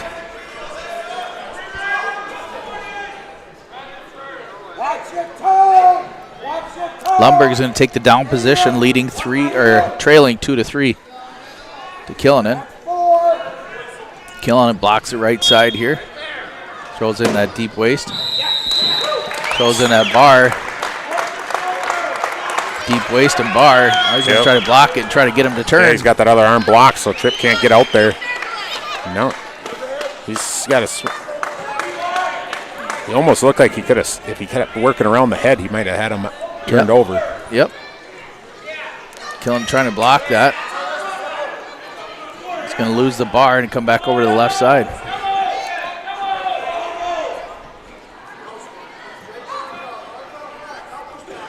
So you got to stay behind the elbows here, so Tripp's kind of using that arm against him here. So he's got to try to get his arm back.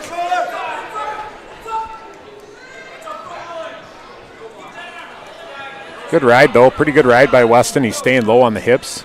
Yep.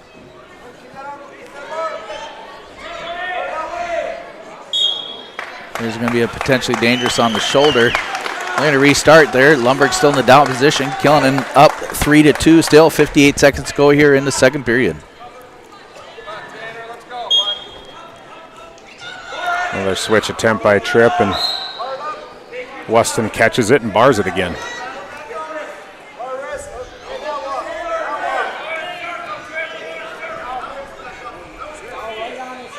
He loses the bar, but Weston keeps kind of coming over the top of his shoulders there, and Tripp Lundberg keeps catching that arm and making things difficult for Weston.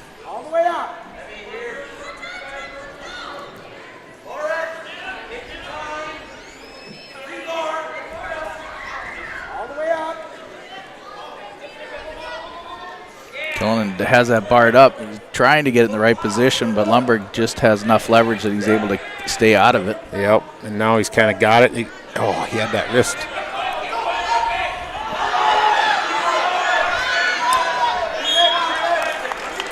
Nice ride by Killen throughout that whole second period.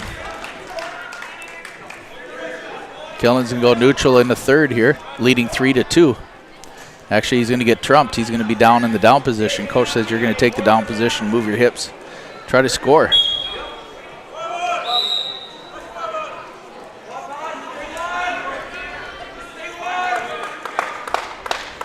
Killen doing a good job dropping his hips. Yep. Trying to keep his nice roll for that roll. Off the mat they go. Minute 46 to go here in the third. Weston Killen of the Gobblers leads 3-2.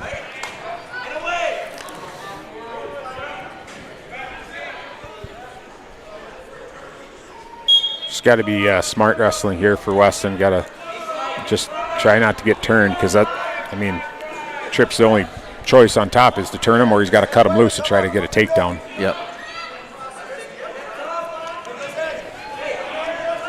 He's got to kind of go to work here. He's got to move on the bottom. Got to get dinged for stalling if he's not moving.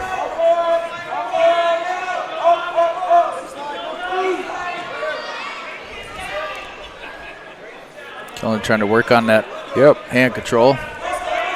Yeah. Lundberg trying to pick that near leg and step through it so he can kind of get a quick turn here. Good job by Weston getting back up to a base.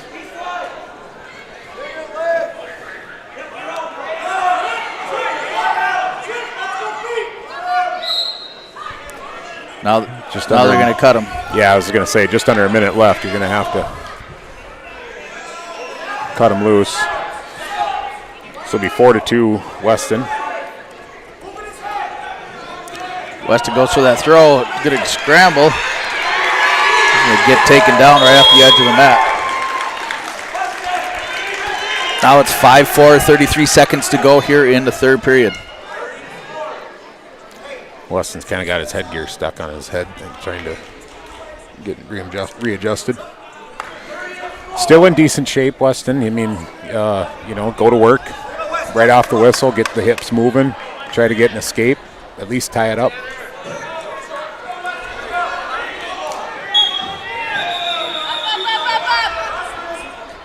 But Lundberg had a pretty good ride on him before, too.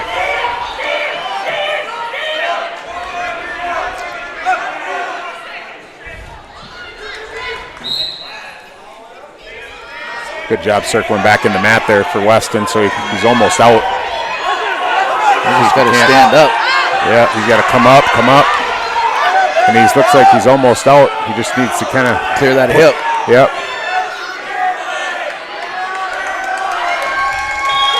Oh, he did get the one. Yep, they did give him the one, so he will tie it up, go to overtime.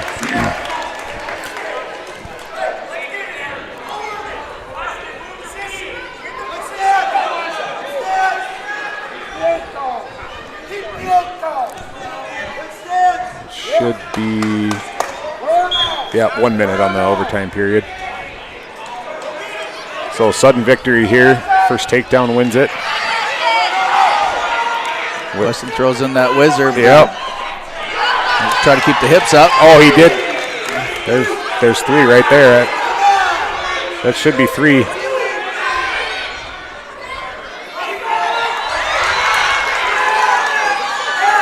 Now Weston's kind of in a spot where he's got to kind of hold on for a stalemate. Oh, no. And ends up giving up the fall in overtime.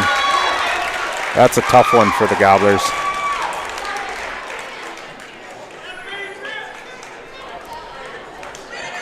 It sure looked like Weston had control there on bottom.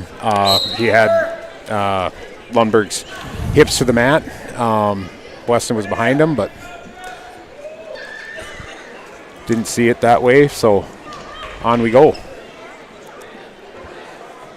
Yeah. That's a tough one. That was rough. Anyways, Gobblers tied up now with the Ogilvie Lions here. Moving up to the 133-pound match. Andrew Huddleck for the Gobblers.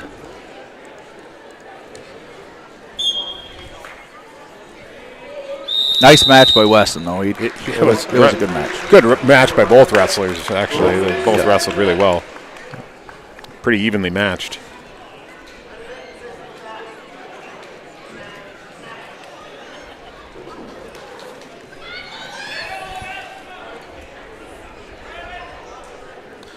This, I believe, is Lucas Fredette, senior for the Lions, facing Andrew Huddleck, a senior for the Gobblers.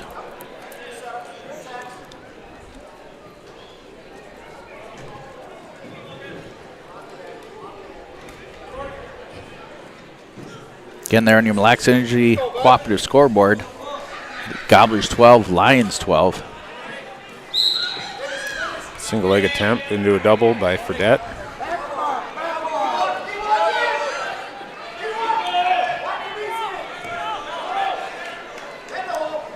Drives in. Utterlick drives into him to get the takedown.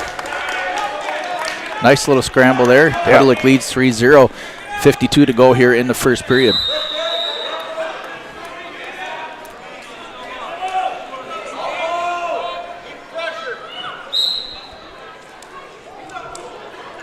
Andrew getting some wrist control here on the far wrist.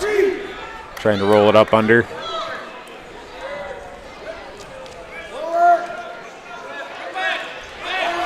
And just going to kind of give up on that and go to work on their feet.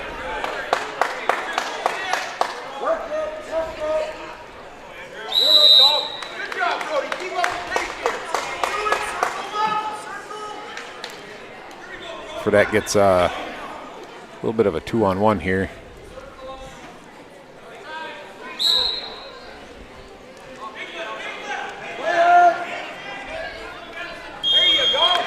And that's it after one. Hutterlick leads 3-1.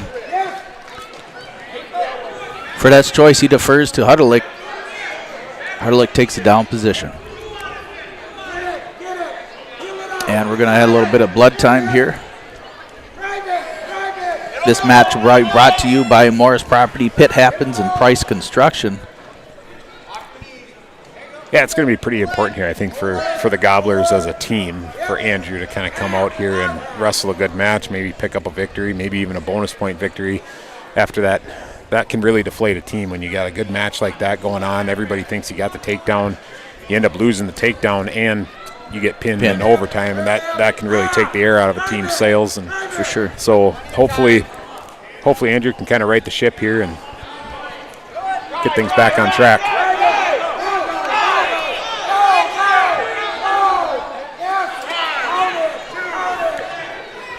Definitely.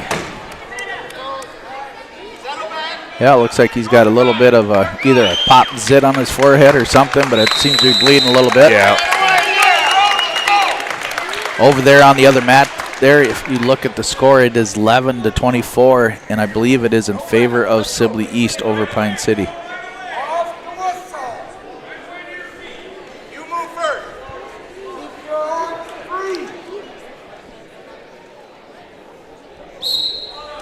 Fredette comes into the match with a record of 10-11, it looked like, from what I could tell. So he's a 500 wrestler for sure. Senior. Hutterlick's 15-7 so far after his first loss here tonight.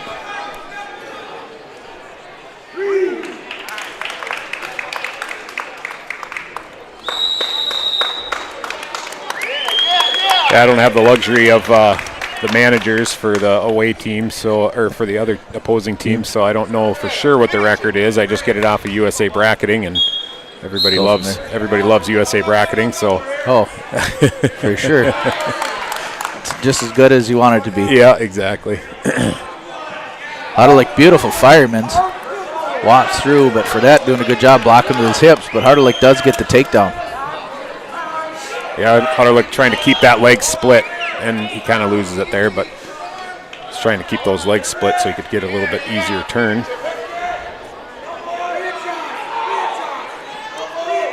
Good job by Hutterlick following those hips around.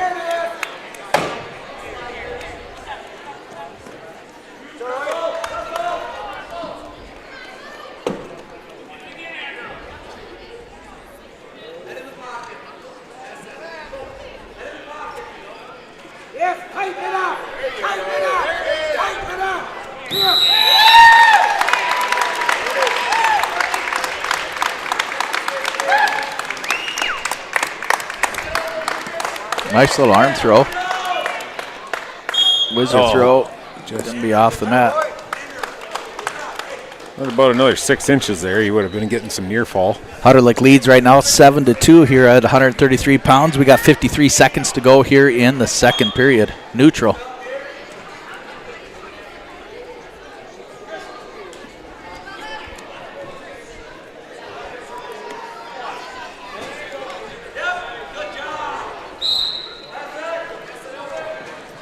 Oh, nice setup by that Fireman's for Harlick. Hasn't got the takedown yet. No, Fredette's doing a good job of that over Whizzer. Yep. Trying to block those hips of Hutterlick. Yep. Hutterlick just kind of.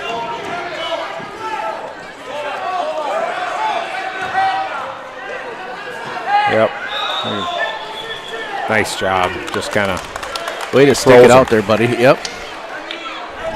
Short amount of time. We got less than 10 to go here. Hutterlick leads 10-2 at 133.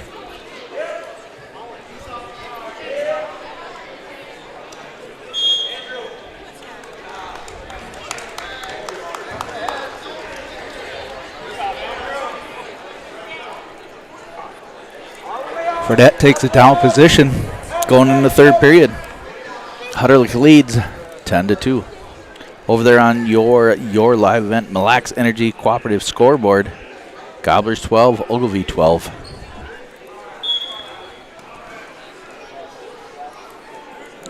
He lets Fredette up for one. 10-3. Hutterlick. Fredette's looking like he might be a little bit out of gas here, so. Nice shot attempt, though. Let's see if Hutterlick can kind of push him here a little bit, see if he can't wear him down even more.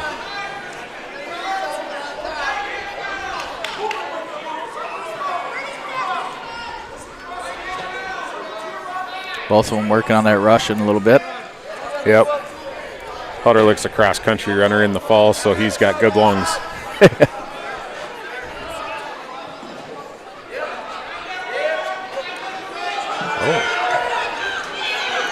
Fredette does get kind of in on a single, but Hutterlick's feeding him the hips.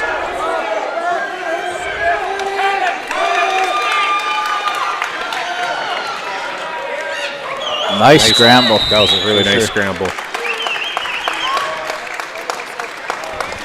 Nice hips, nice movement. 51 to go here in the third period. Hutterlick leads 13-3 now, but in a little bit of a predicament, getting a little bit high. Yeah, he's going to get rolled here. Red Granby.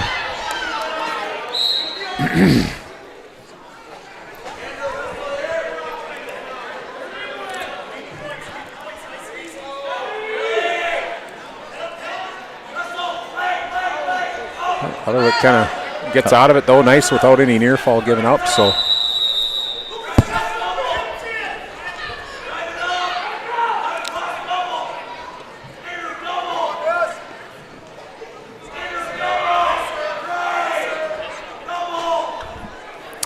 Less than 10 to go here in the match.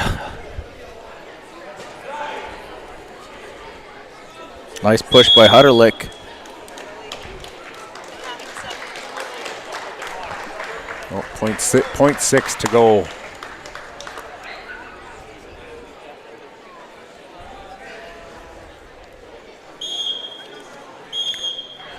That's it. Andrew Hutterlick, nice match. 13-5 major at 133 pounds. Brings the Gobblers up 16-12.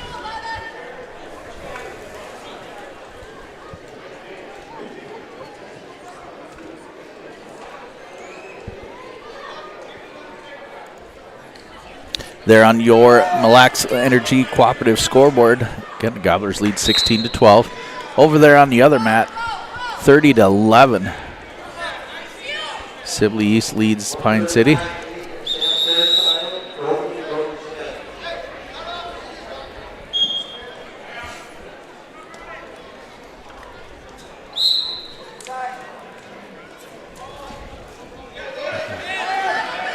Fairchild wrestling now, getting taken down.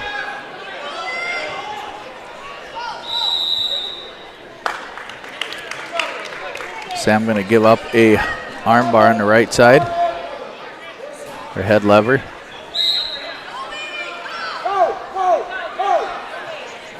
Do a shout out to the Espeseth family listening again tonight and the Klingelhoffers.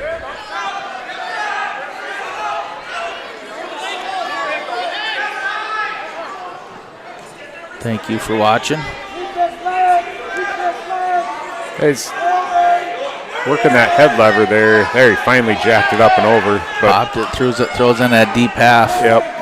Fairchild just in a rough situation right now. A minute to go here in the first period.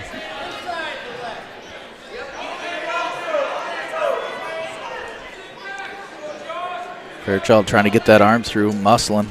Yep. Yeah, he's working down there. Pushing off with that leg, trying to.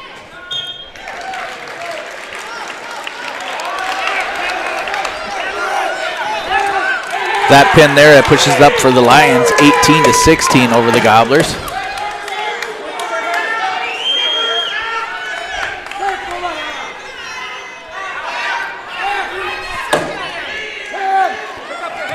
It's like Carson Young's getting ready here for the Gobblers. 145 pounds.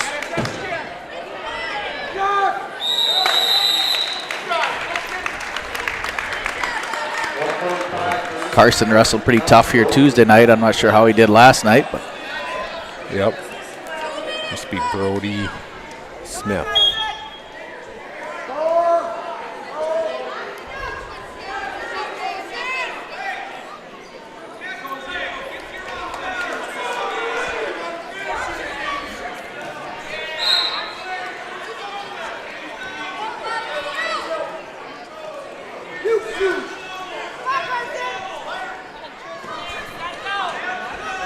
Carson wrestling with him, though.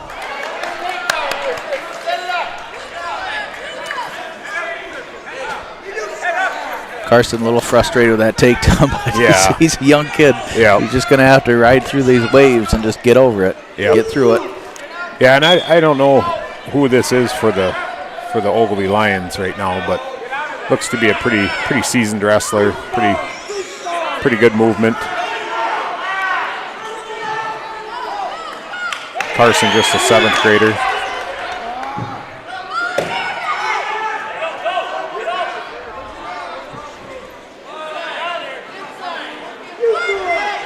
Carson gets tilted here, but doesn't he did you get 2 swipes? Yeah, he must have given him two swipes. I didn't think he did right away, but he must have been the other arm.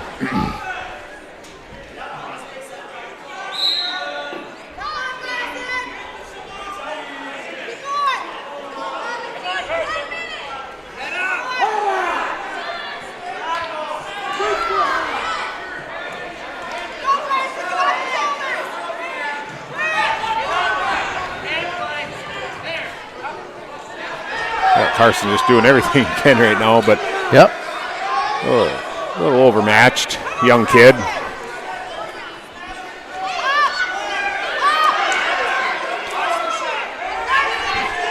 $20 to go here in the first period, 9-0 here at 140 pounds.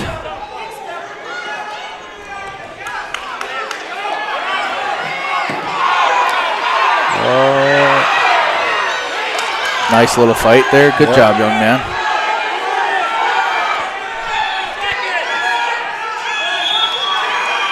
That's the end of the match. Oop. Sorry, it brings it up to a 13-0. Yep. It's going to be Carson's choice.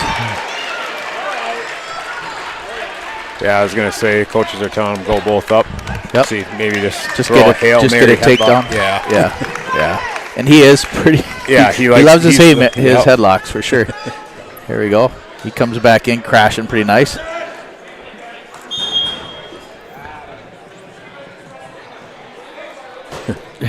Easy on the crash, grabbing the headlock. Yeah.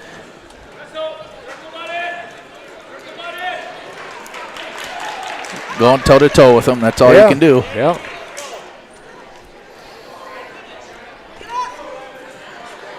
Shocked that he's trying to work it into a. Yep, that'll do it there. That'll give the takedown to him, but it's all right. Yep. Saved a point. He didn't quite think he was down that far, but tech fall goes to the older guy, and yep. I know he doesn't like to lose, but that's just the way it is. It's those are growing pains. Yeah, they are. Yep, they are growing pains, and every wrestler goes through them at some point or another. Some seem to catch on quicker, have success earlier, and others it takes a little longer. But Lions take the lead now a little bit farther ahead, 23-16 on your Mille Lacs Energy Cooperative scoreboard. Wrestling now, this is Quentin Crowther for the Gobblers.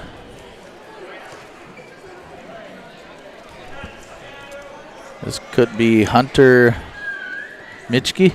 Manthe. Or Skylar Bach. They've got two kids at every weight here listed, so we're not sure who's who, but you can't hear it very well on the announcer. He's a little bit soft on his voice.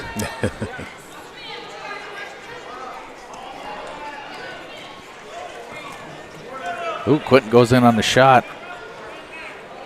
He's going to lose his position a little bit, but try to face him. Loses the takedown.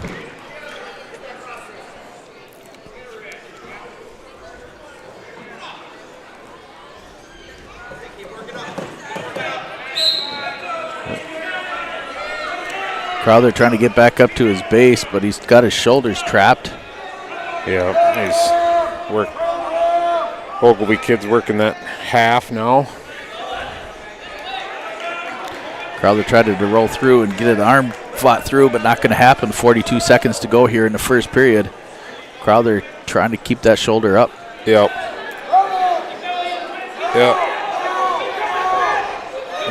He's getting good. Yeah, there you go. He's making progress. Nice fight. Nice work.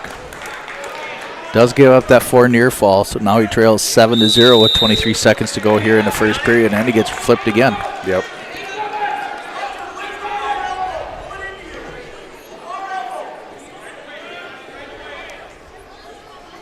Fights that off again. Short time here in the first.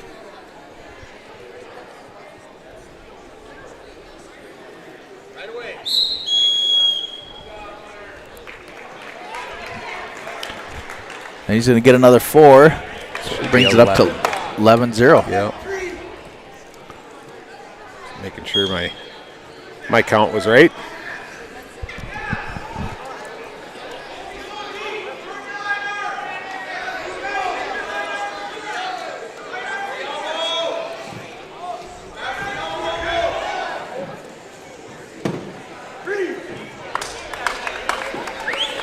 Long shot attempt there, trying to shoot through the arms. Brings it up to 14-0 after that takedown.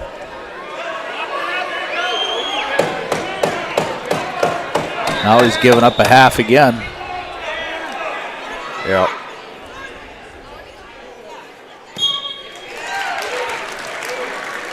That'll be a fall for the Lions.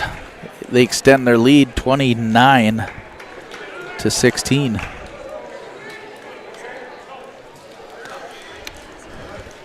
Yeah, I've been in that spot at about the exact same weight. I think I was in 9th grade wrestling 152 pounds first year in varsity, and just I think I count on one hand how many matches I won that whole year, and it was like, oh, you almost dreaded it, but then it just does get better though. I just got to stick with it, get in the gym a little bit, put some muscle on, and everything will work out. It'll develop. Yep.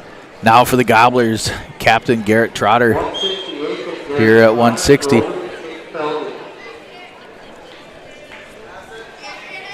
This is Caden Feldy for the Lions. Caden's got a 15-5 record, senior. Nice little scramble. Yeah, Garrett defended that pretty nicely.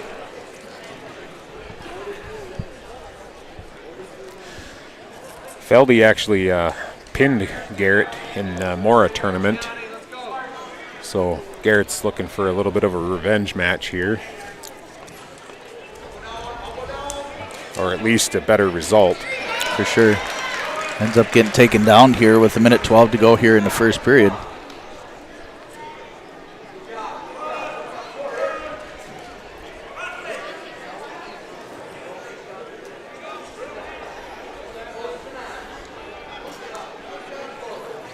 Feldy's trying to kind of get that wrist. He's trying to work a bar in. Or work a little tilt.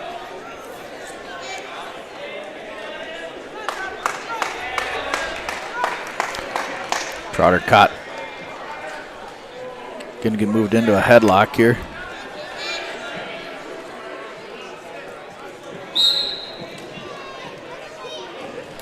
Yeah, Feldy's a tough customer.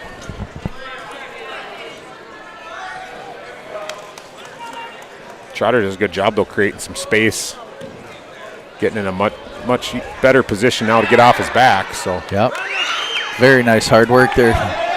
Trotter bails out of that. 7-0 now. Feldy leads. Short amount of time to go here in the first period. This match brought to you by River Oaks Dental, S&R Reinforcing, and S&S Sport Fishing Charters.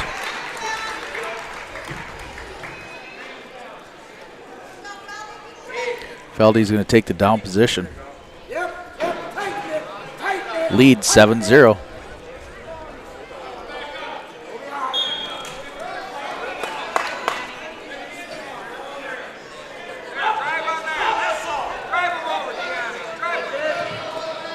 Trotter shelves the leg, trips Feldy back down to the mat, rides him.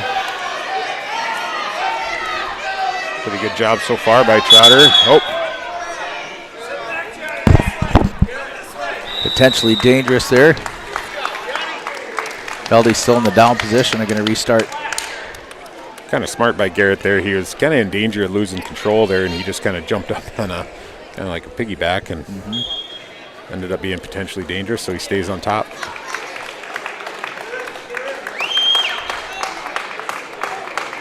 Feldy trying to shoulder roll. Trotter trying to keep everything tight, stay in control. Yep. Yeah, Trotter kind of caught his leg there, so he couldn't get all the way over. Trotter kind of catches it again. Trotter doing a good job keeping everything tight. Yeah. He's getting a little high, though. He is. Feldy's working down underneath there. He'll try to scramble, comes out the back door. Picks up the reversal with a minute to go here in the second period, leading 9-0. Trotter going to try to fight off his back here. He's going to give up 2 swipes.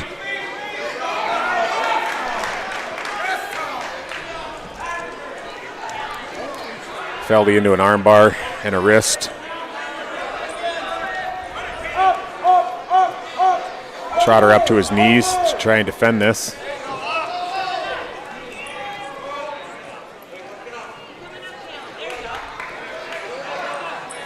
Trotter's doing a good job fighting off some of this stuff Feldy's throwing at him. Yep.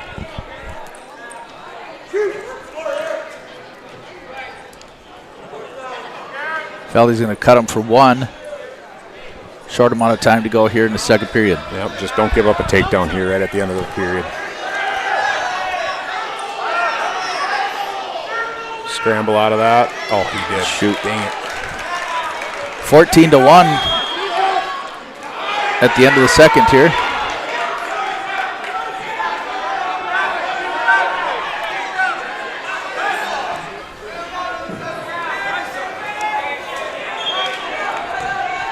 Trotter in on a quick shot. Feldy goes around for the takedown. Well, a little bit better than the last result. Yep.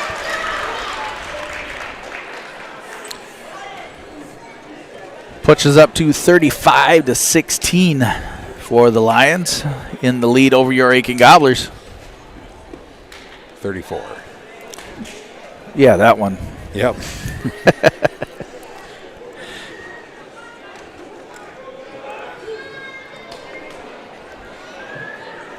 Yeah, it's good to see Gobblers. Yes, they got some numbers coming up, but if I remember for many, many years, the Lions of Ogilvie here struggled too with their numbers, and kind of ebbs and flows, and it's good to see the Lions getting some numbers and get some high-quality kids coming through their system again. Yeah, and it's good to see wrestling everywhere, right? You know, we live up, small communities in Minnesota, and you want to just see it all. You want to see everybody be up in numbers. It's good for the sport. Yeah. Zane Larson for the Gobblers wrestling now, trying to get out of this takedown, and he loses it. Do you happen to catch who this was for the Lions? I would have to say this is Brody Maygard. That's who I say it's going to be, Brody Maygard, I guess. Okay.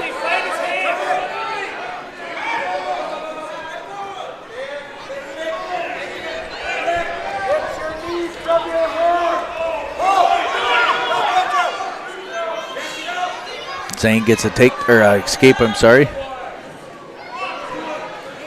Almost had him in a little bit of a spot there. If he was on his feet, he might have been able to throw him, but down on his knees, didn't have much power there, so.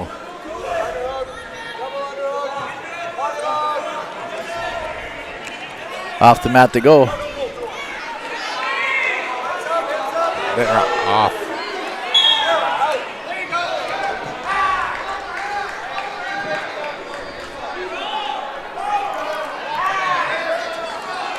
I don't know. I saw both feet out of bounds there a little bit. It happened a couple times, it looked like to me, but.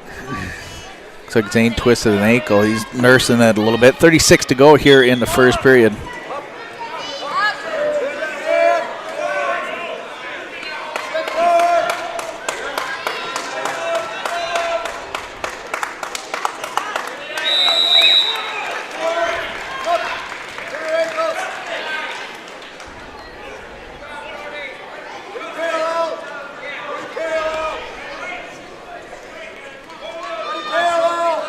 Short time here in the first. He's not working out.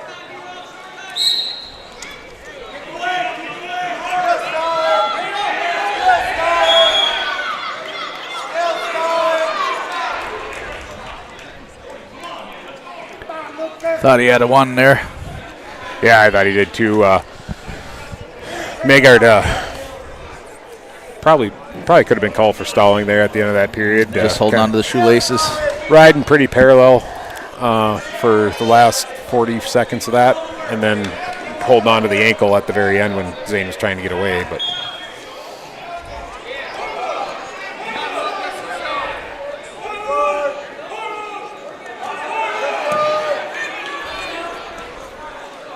Zane trying to get his hips cleared there. Yep. Brody Maygard ranked number 7 according to the Guillotine at 172 pounds. So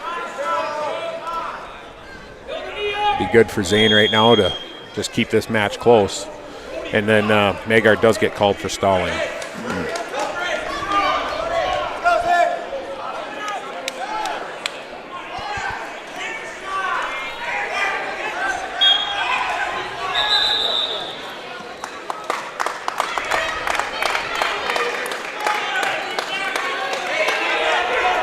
And then Maygard's going to get called for clasping also.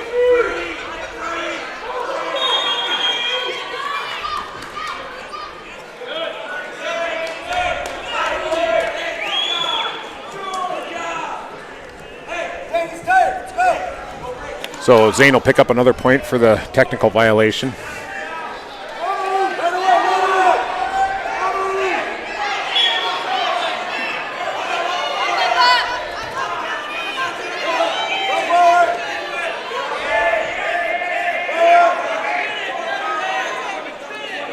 Oh, Maygard's got the double arm bars thrown in here. Oh, no, he got him over. Yep. That'll be a fall in 3 minutes, 9 seconds for Maygard.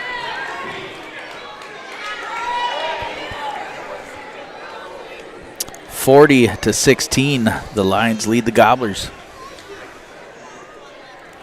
And I think the Gobblers are going to be open at 189 pounds.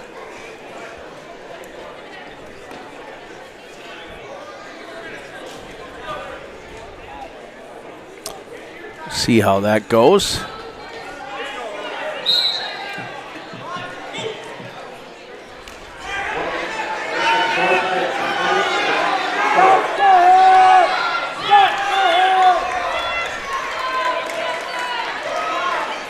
Now we're bumping up to 2:15. Yep. So yeah, the team score right now, the Lions lead the Gobblers 46-16.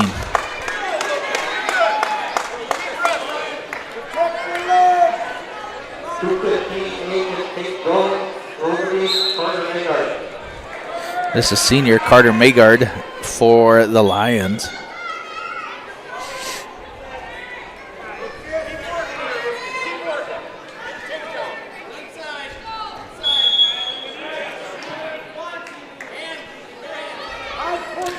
He's going to have to get them headgear fixed that keep sliding off to tighten her up a little bit on the top side there. At Peyton's? Yeah. Yeah, we tightened them up a little bit the other night. Oh, throw it, Gully. Yep, got to get after her, buddy. Yep. Maygard trying to get underneath there. Throw it, Gully. Step out and throw it. Step out and throw it. There you go. Drive it. Don't let it go.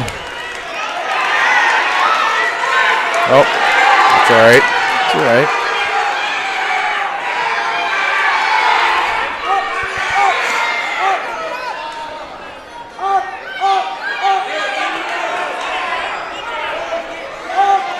Oh, he gets suckered into a cradle here. Yeah. It's not how we want to end the night there. Sure, 58 seconds to go here in the first period. Peyton's going to get pinned. It'll be actually a minute 5-second fall for Carter Maygard. And the Gobblers should be open at heavyweight. Oh, no, we look like we got Lyndon Cook's going to come out here and try to get one. Yep. Tied on.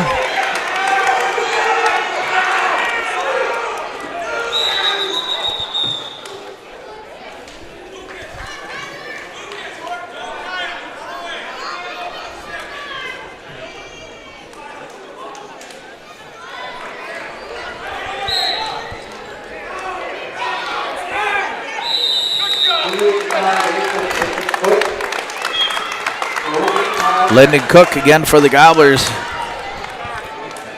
Miles, wrestling here. Miles Haas for the Lions, I think is what he said. Both these young men, 7th graders.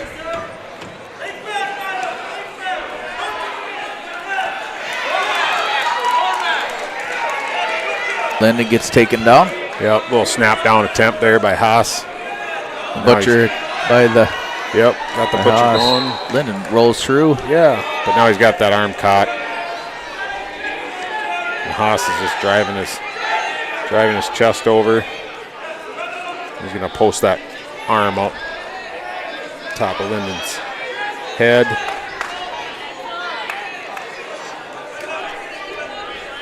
Lyndon looking like must be doing a good job keeping that shoulder up. Oh, yep. There's the fall. Fall in 58 seconds for that young man. And the Gobblers are going to fall there too. 58-16 final. Gobblers losing to the Lions.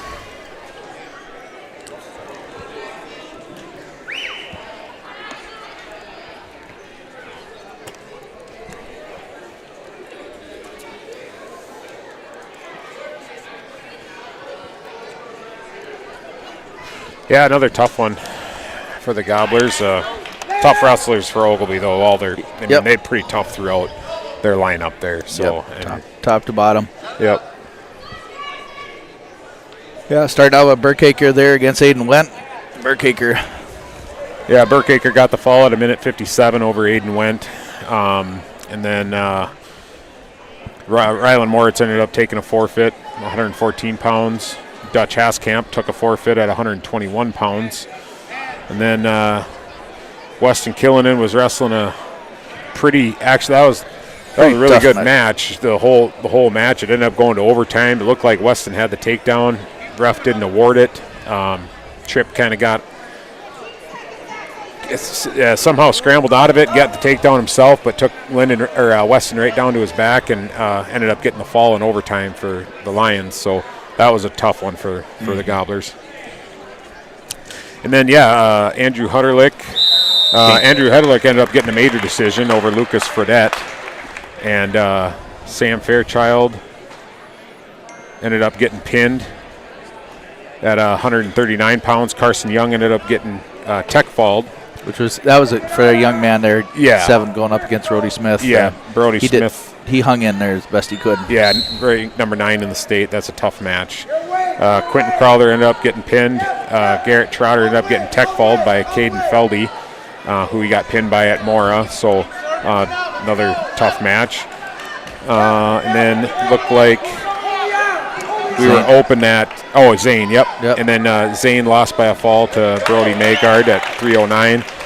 Then we were open at 189. Peyton Gully got pinned in a minute 5 by Carter Magard, and Lyndon Cook got pinned in a 58 seconds by Miles Haas. So yeah, sure. We'll take a quick short break here on YourLiveEvent.com, powered by RJ Broadcasting and HTC. We'll be back here, some JV wrestling here against the Gobblers and Ogilvie Lions. Coming up, the youngsters get a run at her. At Enbridge, we believe sustainability is the foundation of our success. How well we perform as a steward of our environment, a safe operator of essential energy infrastructure, a good neighbor, and a diverse employer defines our success. Learn more about Enbridge's environmental, social, and governance commitments and our Indigenous Reconciliation Plan at enbridge.com.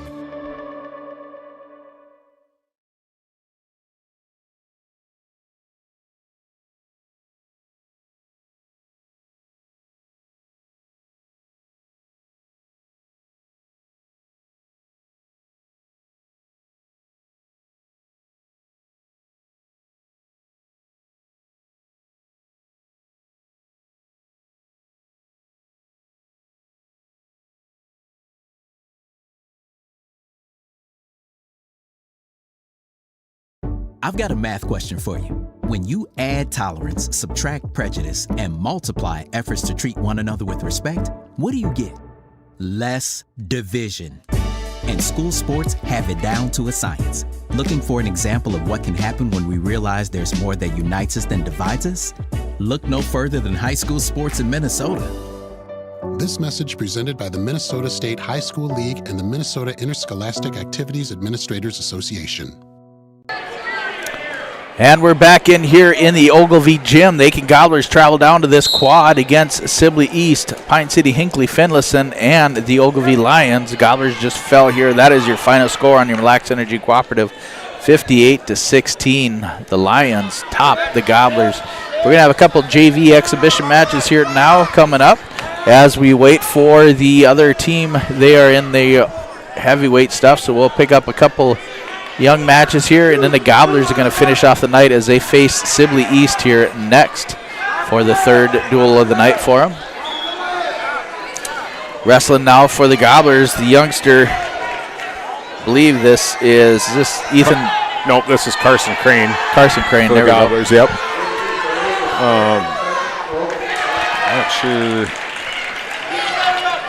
Not sure. This might be Jeffrey Bechtold.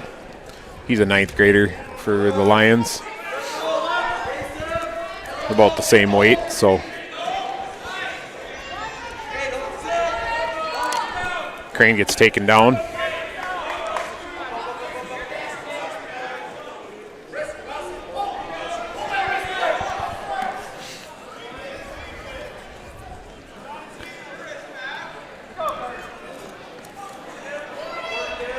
Crane keeps working up to his base.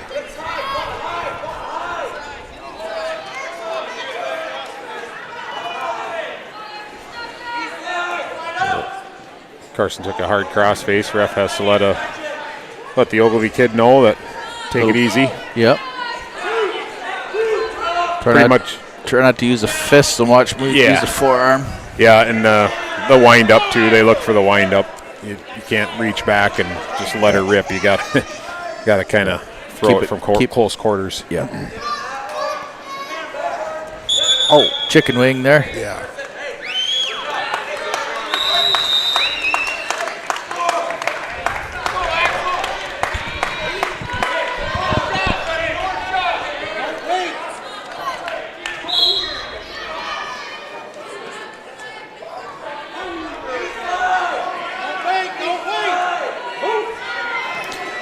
Yeah, we'll throw a happy birthday out there for Coach O'Strike. Oh, yeah. Yep, it is. The old man's getting older. Yep. Crane doing a good job trying to fight off that near side cradle. Less than 10 to go here in the first period.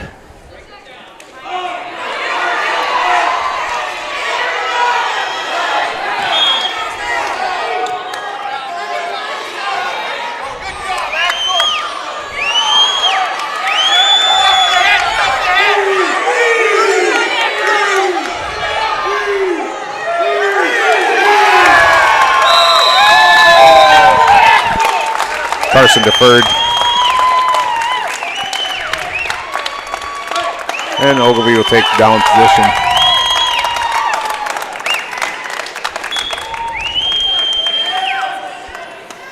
Sibley East wrestler just beat the Pine City heavyweight there in overtime.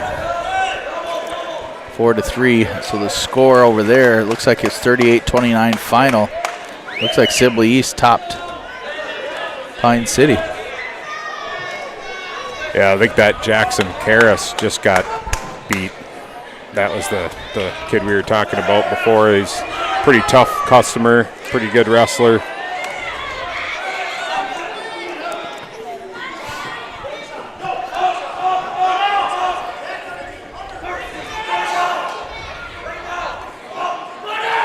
But it looked like he was wrestling up, so. Yep, Carson get a nice reversal, takes him to his back. Now we just kind of got to settle down here. He's got a minute to go. Yep. He is trailing 5-2 right now. Just got to settle in, try to pin this kid. Yeah, it'd be nice to get a fall here. There it is. Good job, Carson. Way to come from behind and make something happen. So he gets a fall in 3 minutes, 3 seconds. Yeah, good for him.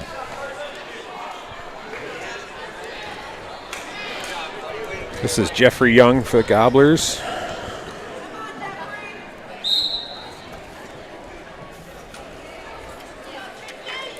Again, we're able to get a couple JV matches in here as the Gobblers are going to be waiting. They'll be taking on Sibley East here next. So far, the Gobblers 0-2 on the night so far.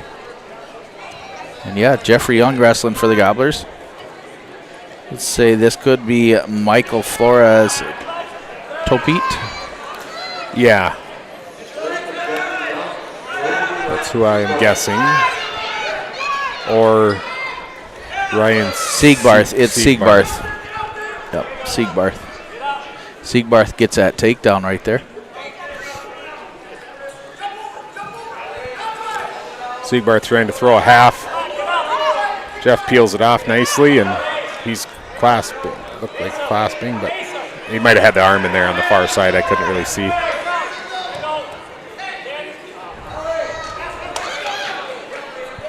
Good action there by Jeff. He just needs to clear his hips a little bit. Yep.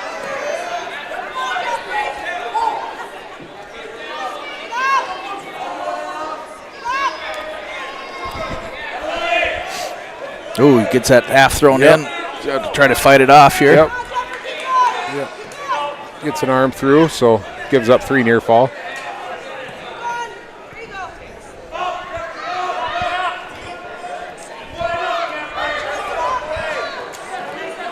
It'll be 6-0 now for Siegbarth with about 35 left in the first period.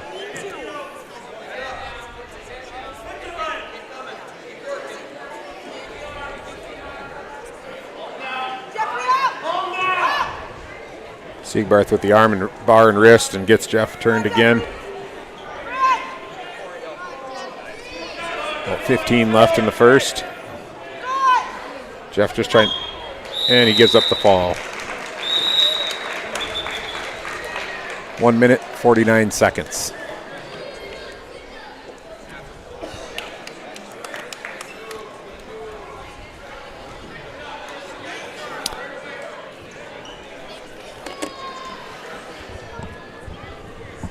And Grayson Christensen coming up for the Gobblers, so about time to go to commercial.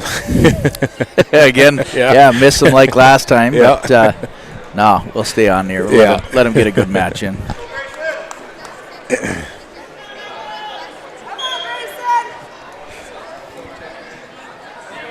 Look at nice takedown by Grayson. Nice snap down, go behind. He's trying to work on that little bit of that college ride, trying to stay down behind the arms, trying to snap and drive. There, he flattens him out. Again, as a young wrestler, he's just kind of figuring out his body. Super strong, super athletic, especially in football. He does a great job. Yeah. And nice to see him coming out here and trying a real sport. Yeah, exactly. Looks like this is, I'm guessing this would be Michael Flores' Topete.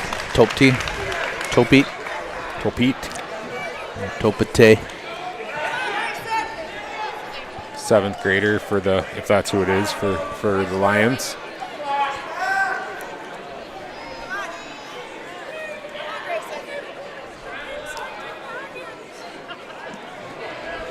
Grayson got that wrist in half. Now you just got to run it. Jumps to the other side. Now if you get the hibbing, just a little bit of a jerk. Yeah. And then it works really good if you take your knee and block their knee with your knee and then just swing them over. Yep. Elongate them out. But that little technique will come with some more mat time and experience. Yep.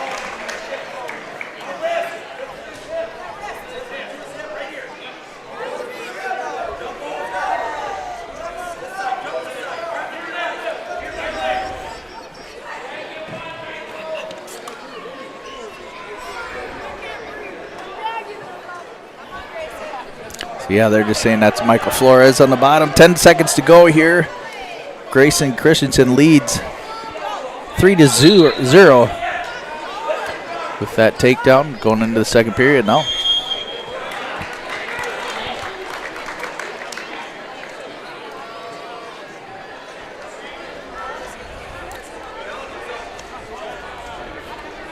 Grayson takes a down position going into the second period here.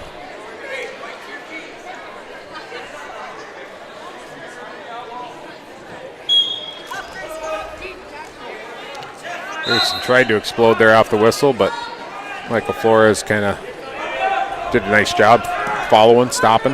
Yep. Might get into chin drop territory, but nice.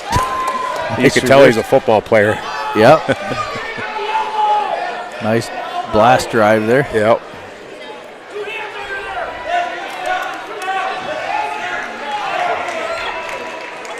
Little Jason here. Jason attempt for Grayson, trying to get the turn, and now he's getting some swipes. Jason Math, an archaic, awesome pioneer of Aitkin Gobbler wrestling with that move that he had. Yep. That was awesome. It was fun. Yep. But he had everything just a little bit tight, and of course that was his move, though, right? Yeah, it was a cheap tilt, but right. It was awesome. Yeah, Grayson, if he could lift that leg and step through it and kind of hook his far leg, then it'd make a little harder for Michael Flores to fight from there. But yeah, for sure. You know, Jason Math came back for the dedication of the No Bailey Gym, and it was pretty cool to see all the old Aitkin Gobbler wrestlers come back there and do a tribute to Coach Bailey. Come on, Grayson, stick him. Yep. Loses it. Throws in another crossface, which is always good to have. 30 seconds to go here in the second period. Another, whoop. Yep, that one could be get dinged for slightly offensive. Yeah, he launched that one there. But we got 27 seconds to go here in the second period. Grayson leads 13-1.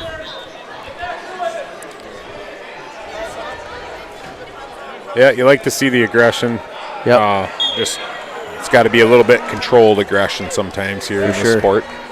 Flores doing a good job just kind of rolling with it, trying to keep it going. He's learning. Yep.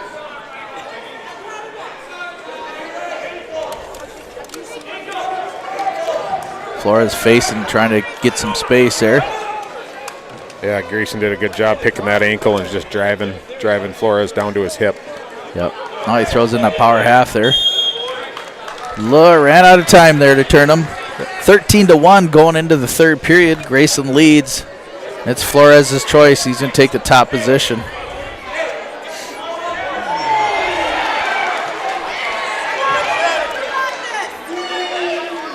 And he gets caution for moving his hand. Grayson up to his feet right away, broke it down. Flores did look pretty tough on top, too, when he started that second period. So there's probably a reason he chose that. Probably his strongest position, it seemed. He knows he doesn't need points now. He's just going to have to try to get a fall. Yeah. Try to get that aggression. Yep. Get time in and get in the right position.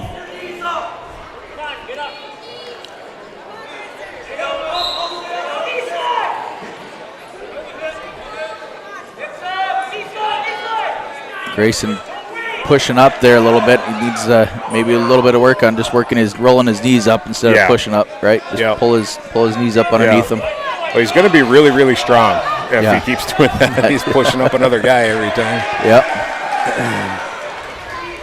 Yeah, if he just slides that outside knee, if he just slides that up to his chest, kind of, like that. Just like that. Yep, and then works back to it.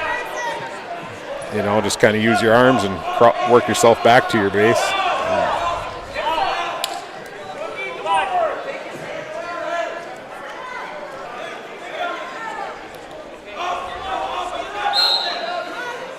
Little short sit here.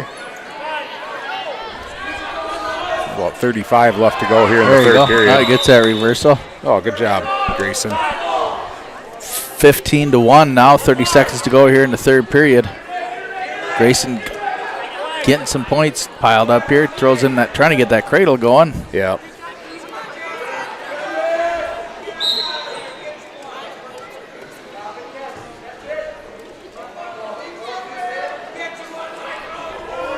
Short amount of time to go here in the third. Yeah, solid match here, wrestled by Grayson. Put up some points. Aggressive, wrestled hard all three periods. 15-1 final there. Grayson Christensen picks up a victory here at the JV level. Good job, young man.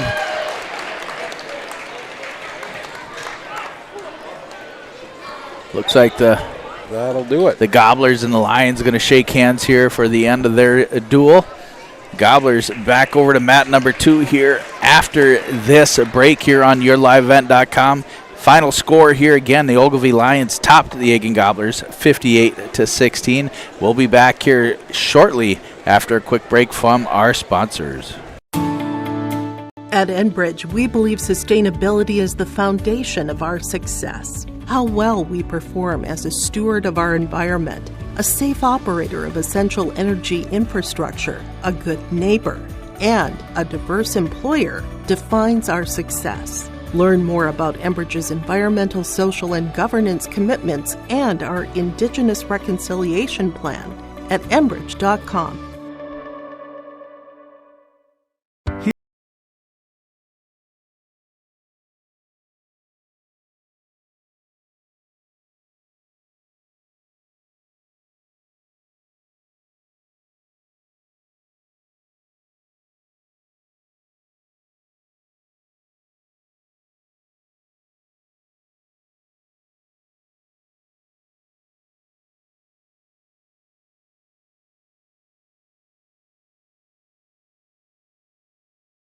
I've got a math question for you.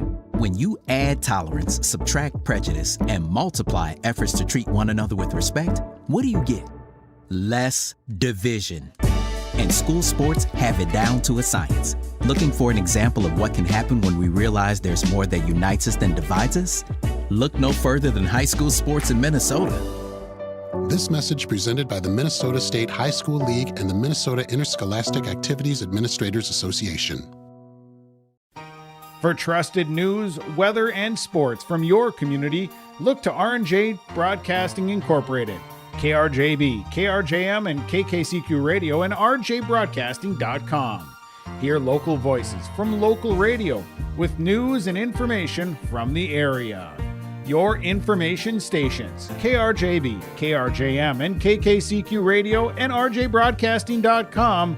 Local voices from local radio.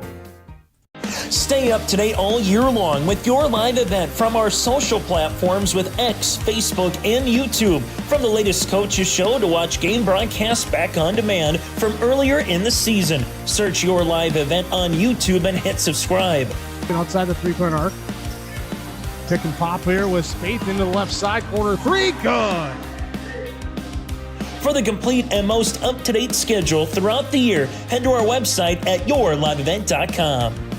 Welcome to Aitkin Schools. Our mission here at Aitkin Public Schools is to empower our students to be lifelong learners and citizens by maximizing community, staff, and parent involvement, all while learning in a safe environment. Our students take pride in being gobblers and are supplied with the facilities and tools necessary to achieve our goals of student success. For more information, visit home.isd1.org. We are ISD1. Go Gobblers!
And we're back here on yourliveevent.com. Aitkin Gobbler Wrestling here down in Ogilvie tonight. Gobblers 0-2 on the evening. Fell to Pine City earlier tonight, and then just recently fell to the Ogilvie Lions.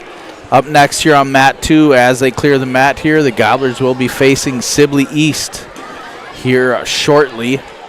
Gobblers back in action later on this week. Actually, are they not wrestling tomorrow?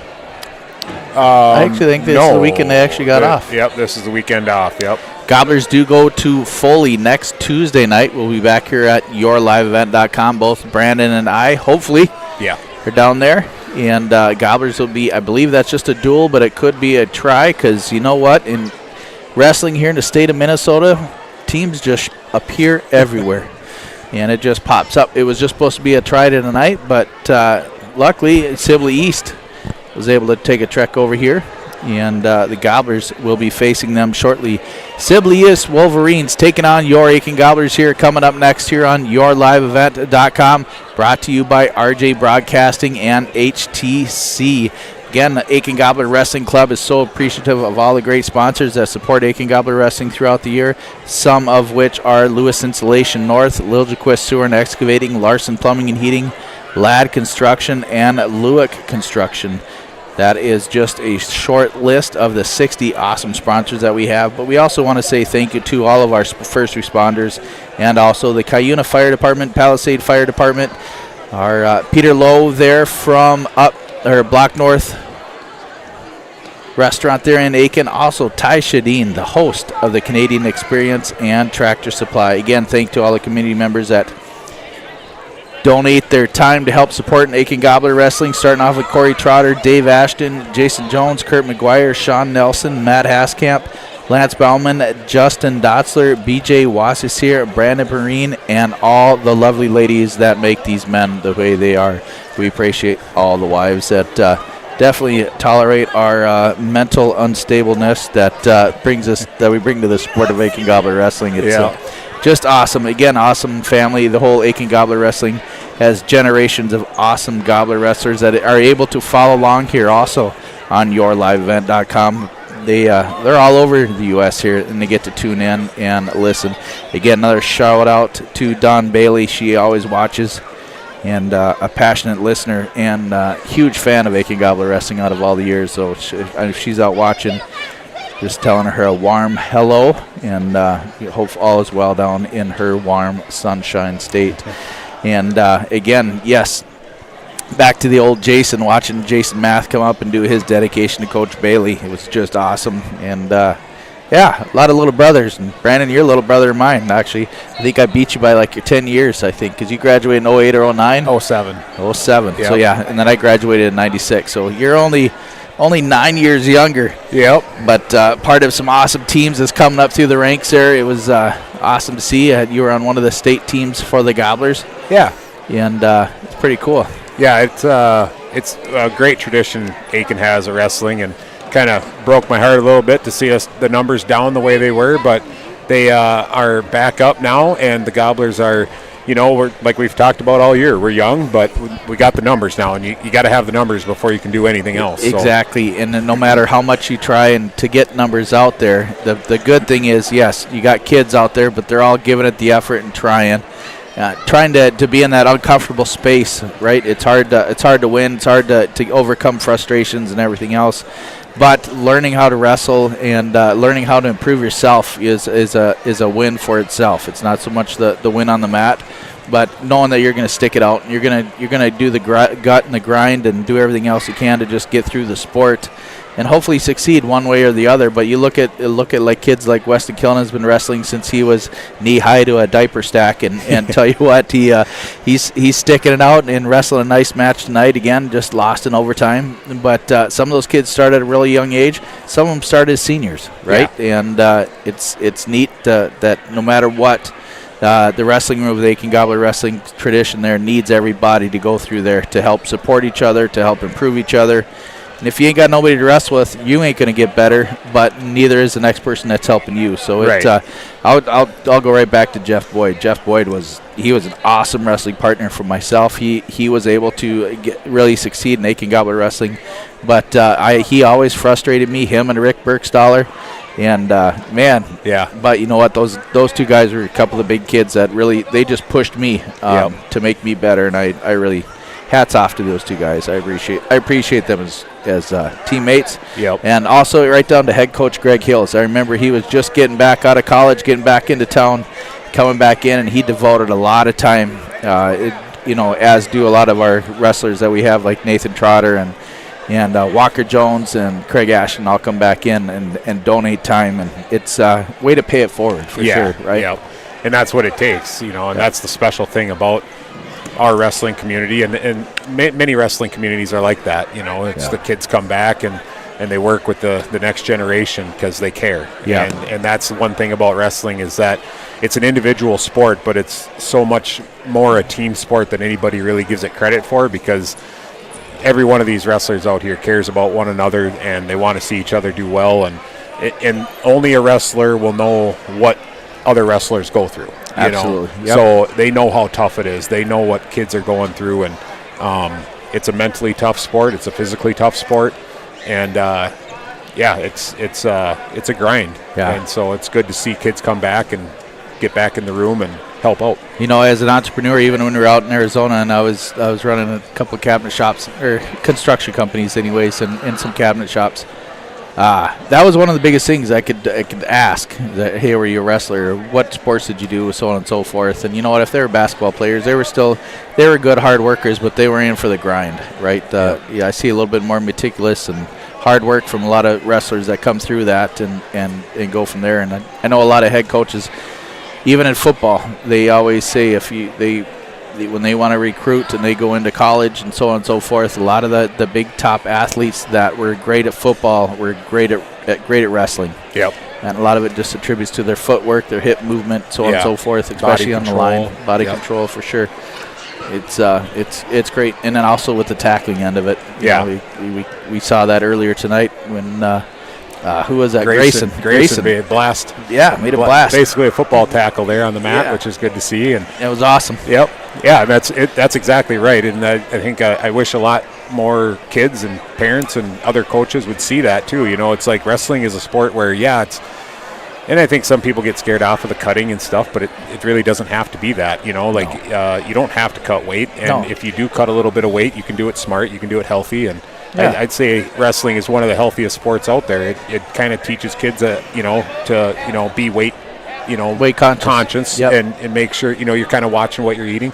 Not everybody does it super healthy, but if that's something you're concerned with, you could definitely keep an eye on it. Well, when you get into your late 40s and 50s like me, I wish I still had that knowledge. I tried to shed 10 pounds here, try to cut I'm going to fast for a day or two, but it gets worse. I am not cutting weight like I wanted to be. I did get on a little bit of roll, lost 10 pounds, but it seems like I gained 20 back. So it backfires. Yep. No, and that's that's the thing. It's just this sport. It translates to every other sport. I help coach out youth programs, football, baseball. And it's just like, footwork. You can tell kids that are wrestling, and you can just see their feet. They're quick on their feet, and it's a lot largely because of wrestling. Yeah. And it's a great sport to develop yourself for any other sport you want to be in. Balance, all that. Yep. Yeah, for sure. Well, we should be kicking it off here. I'm not sure if there's a delay. Start at 5, started at 6, started at 7. We should be able to kick it off here. I'm not sure if they're doing a time restriction before the next duel can start, but why don't we'll take another quick short break here. We'll be back in about 3 minutes, and we'll hopefully get rolling on some more Aitkin Gobbler wrestling here as the Gobblers are going to face Sibley East here next on YourLiveEvent.com. At Enbridge, we believe sustainability is the foundation of our success. How well we perform as a steward of our environment, a safe operator of essential energy infrastructure, a good neighbor, and a diverse employer defines our success. Learn more about Enbridge's environmental, social, and governance commitments and our Indigenous Reconciliation Plan at Enbridge.com.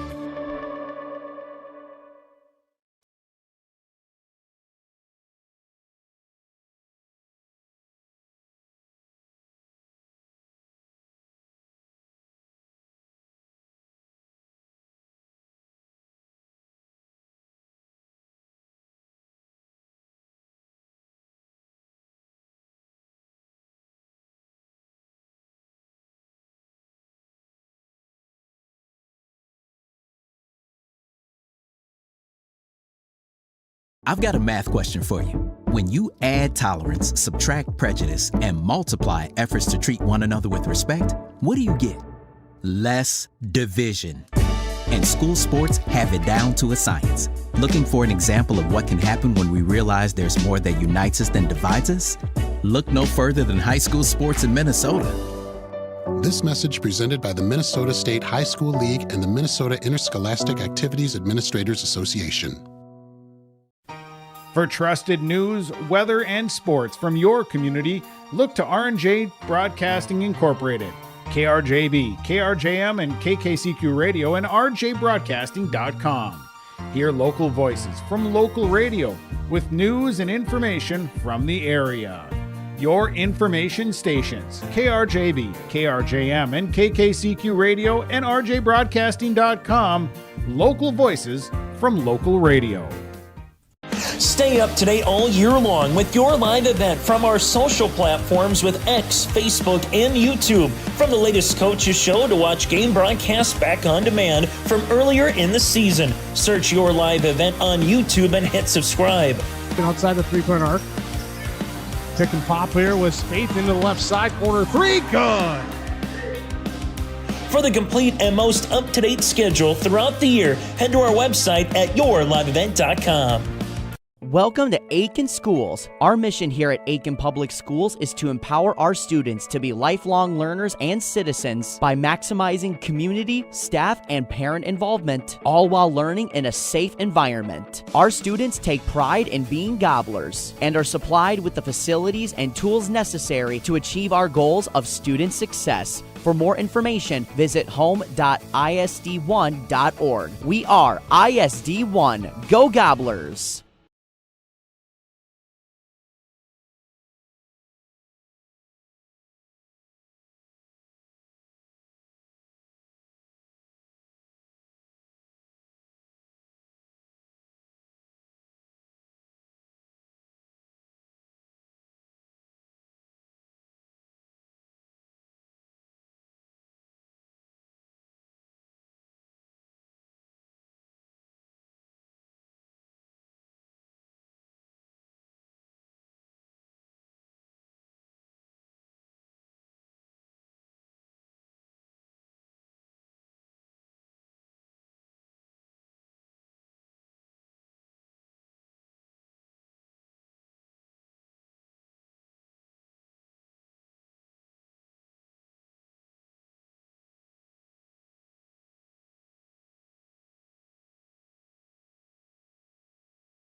And we're back here on yourliveevent.com. Aitkin Gobbler Wrestling. Aiden Wendt going to pick up a forfeit there. Or actually, Josh Thole. That was Josh Thole, I'm sorry.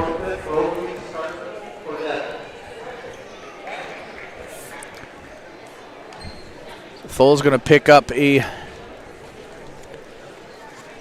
Aiden Wendt's going to pick up a forfeit also here. So the Gobblers are going to take the lead 12-0.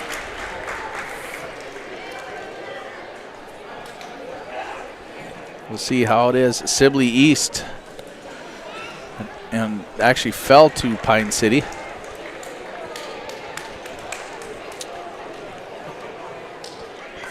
Moritz took a forfeit as well at 121.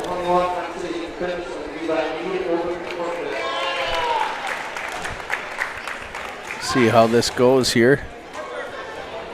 So it'll be, we're up to 127 now. Gobblers lead 18-0. They're on your Mille Lacs Energy Cooperative scoreboard. And Weston Killinan getting a quick takedown.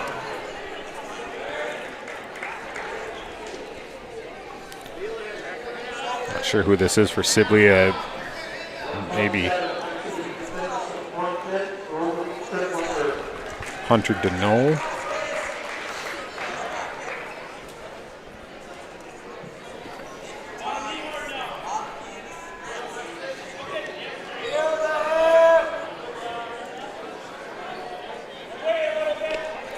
Weston gets the fall there and a nice cradle. 37-second fall for Weston Killinan.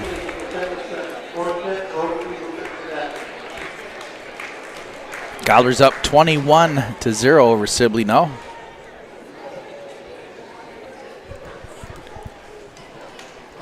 $24. Yeah, let's go with 24. That's even better yet. Yep. That's right. 18 plus 6 is 24. And what's 2 and 4? That's still 6. So that's another 6. So now we're rolling. Yeah, that's that Aitkin math. Yeah. Can't complain there. Can't beat it. Yeah. Coach Mayer taught me how to do that. Yeah. Here we go. Andrew Huddleick for the Gobblers. Gets a quick takedown.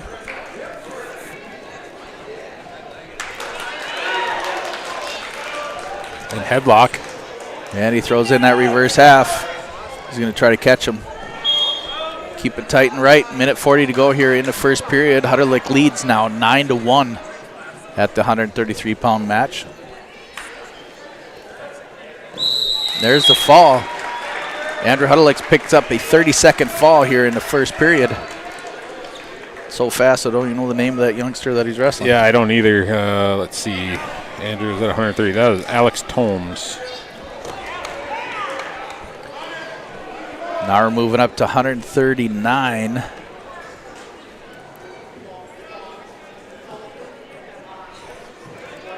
This will be Sam Fairchild for the Gobblers.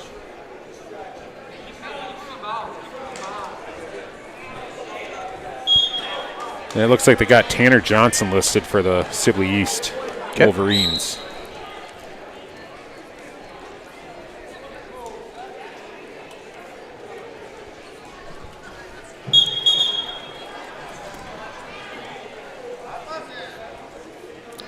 Sam's just got to work on trying to keep his elbows down a little bit, trying to stay on that inside. Yep. Nice hand fighting going on. First 30 seconds here of the 139-pound match.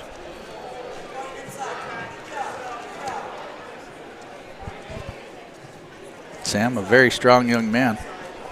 Yeah, very strong. Little work on the technique, and he's gonna be good too.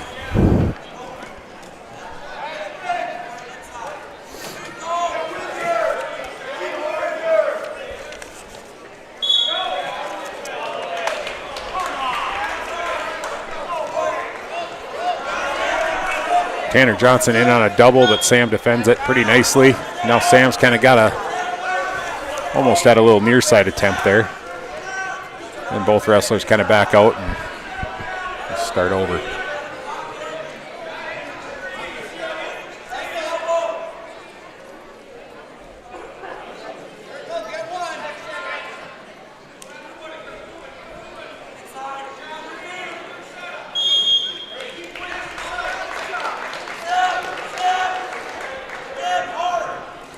Ooh, that's a beautiful fireman's Yes. change. It's nice. A high crotch single. Yep, that was a quick move there. Yep. Fairchild gets caught on that one. Yeah, he's a little flat-footed. Wasn't quite ready.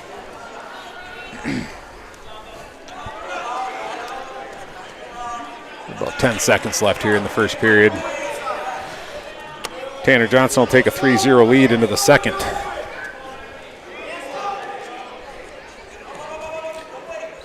There we go. Again, they're on Black's Energy scoreboard. Gobblers up 30. Sibley still 0.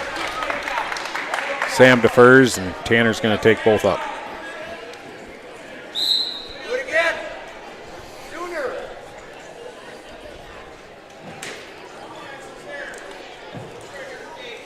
This match brought to you by, let's go, Deerwood Bank Contractors Inc., Dotzer Power Equipment, Double D's Custom Processing, and Dutch's Electric.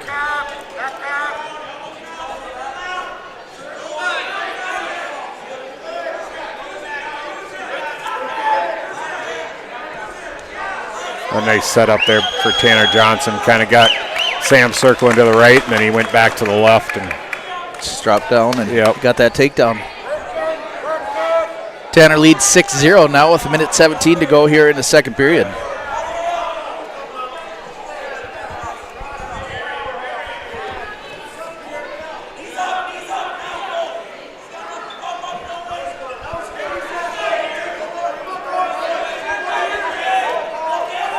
Tanner's trying to sink in a half on the left side. Sam fights it off. Yep. He's keeping his head up pretty good, so it makes it a lot tougher for that half to get sunk in there. Yeah, both him and Grayson need to work on just trying to get up their base. He's got the knees out there, just got to try to rotate their hips up. Yep. Try to fight back on instead of worrying about their upper body and the hands. 35 to go here in the second period. There you go, just like that. Yep, back up to a base. Now, try to peel that half off. Half in. He's got to try to look away from it, look away from his opponent there. He can't quite get there. 16 to go here in the second. He's going to have to fight. Yep. And this is where, you know, we ran into trouble against Pine City. We ran up a big lead with a bunch of forfeits. It's going to be important for Sam to just fight off his back here and not give up a fall. Right? If the match isn't going your way, let's just try to minimize the damage a little bit. And third period.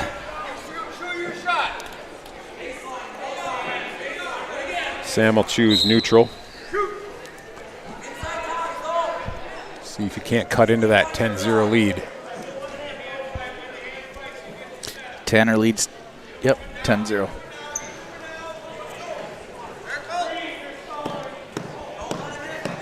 Tanner in on a deep double, turns the corner and gets the takedown, so it'll be 13-0 now for Tanner Johnson, Sibley East.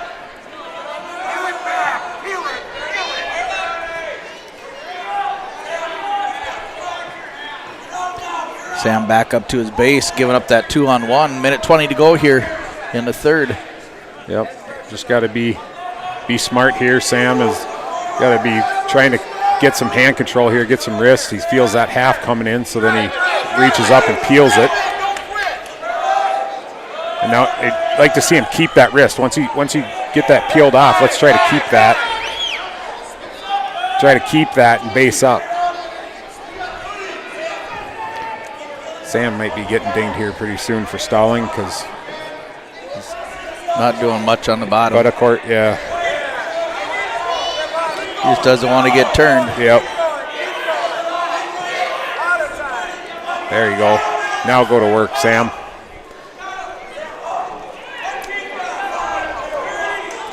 Now if you just can try to hold off and give up a major, not even a tech. 30 seconds not to get taken down. Yep.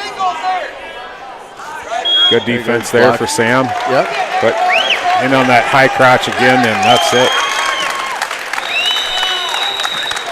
That was good hustle by Tanner. With 15 seconds to go in the third, he ends up picking up the tech fall, 16-1.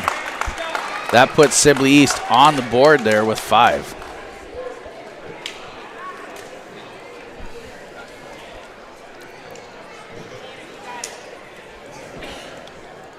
Gobbler's showing Carson Young here at 145 pounds. Just gonna have to go out and wrestle. Yeah, Brody Stinson. Oh, actually, this here is a.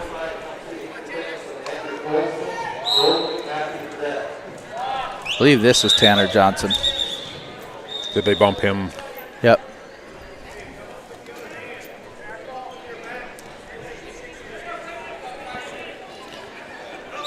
Okay. I'm not sure who that was then for Sibley in the last one. I think that was Brody Stinson. He dropped down. Okay.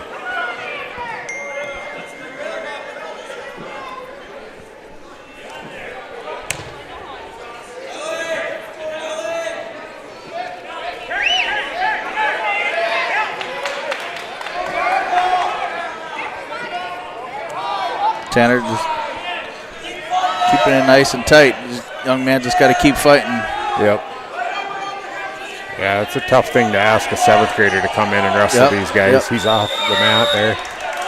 Nice fight for that young man, though, for sure.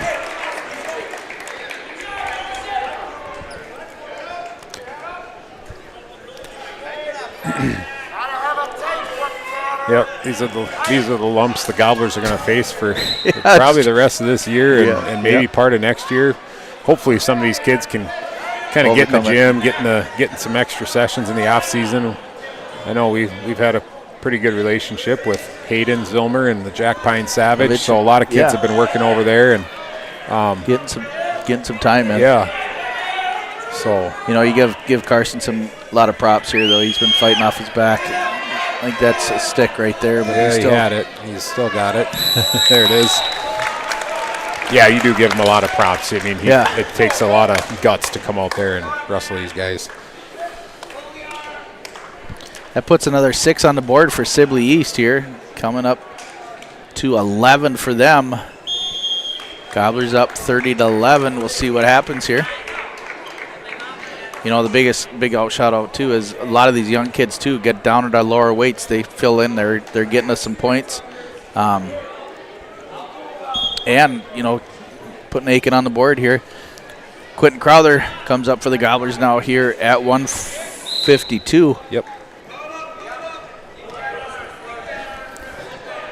So then this must be Tristan Enter. Yep.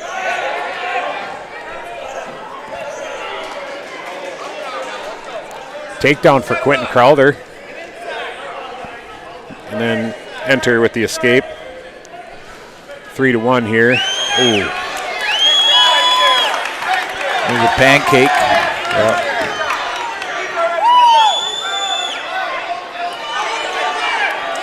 Nice fight by Quentin, though. Good job getting off your back. Just try to clear that arm next time. Minute 15 to go here in the first period. Crowther trying to get off his back. Yep. It's a long time to sit here. Yep. That's a fall in 54 seconds for Tristan Enter. And this is kind of the part of the lineup we ran into against Pine City. Got to have someone step up and stop the bleeding here a little bit. Hopefully that is Garrett Trotter, but maybe Grayson's going to slip in here. Well, they might be open at 160, so I don't have anybody listed for Sibley at 160, so I'm thinking they might take Grayson out to – oh, no, they are showing somebody at 160, so here comes Trotter.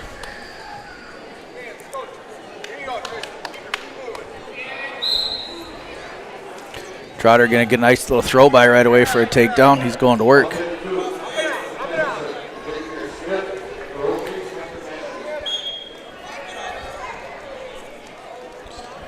Not sure who. This might be, I don't know if it's Marco Rangel. It's a 7th grader that's on their junior varsity, but that's the only other person I see. There's a fall. Trotter gets a fall in 25 seconds, bringing the energy here at 160 pounds.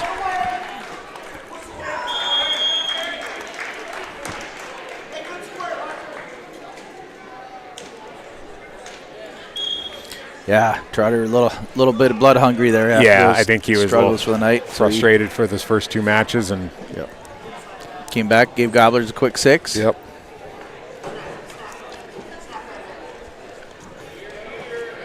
Now on your Mille Lacs Energy scoreboard, Gobblers up 36-17 here. We're moving into 172 pounds.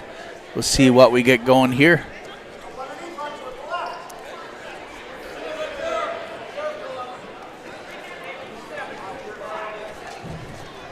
So this looks like it's probably going to be Gianni Lopez for.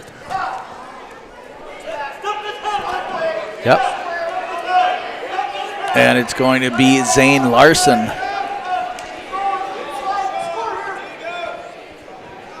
Yeah, Gianni Lopez for the Sibley East Wolverines, showing a record of 7-11, senior.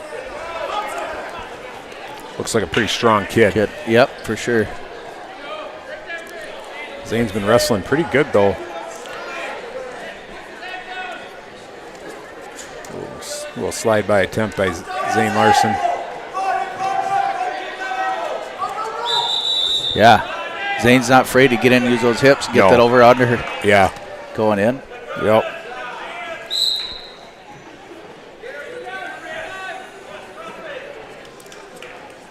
Oh, Gianni with a slide-by attempt. Another one.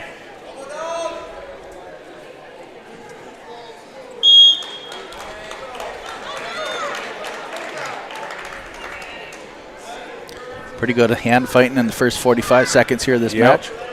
There goes the throw. Oh, and he almost kept his foot in bounds, too. His foot was about 3 inches outside the line there. That was pretty nice. Close.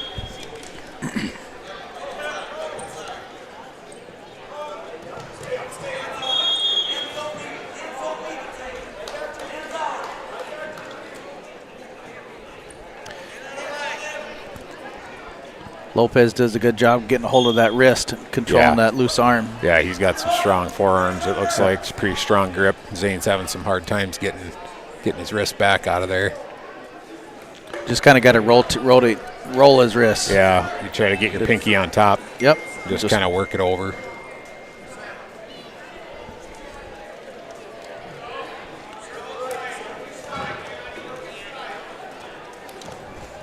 .29 to go here in the first period. Still no score at 172 pounds, but Lopez drops into it. They're off the mat.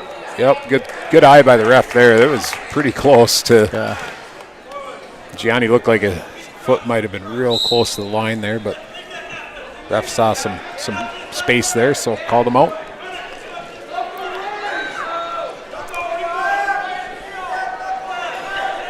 .13 here in the first. Pretty good action, though. Both wrestlers, pretty close attempts. Came close to scoring there, but 0-0 here at 172. Gobblers lead 36-17 over Sibley. Zane takes a down position going into the second here.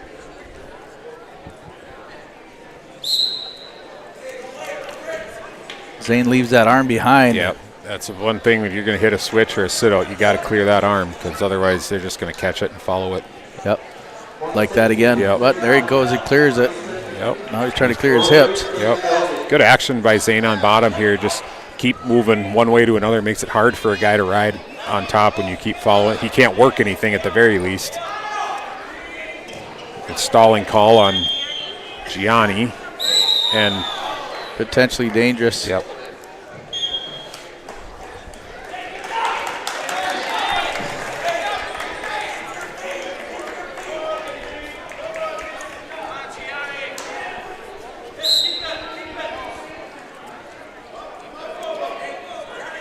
Gianni working a bar on the right side. Zane fights it off.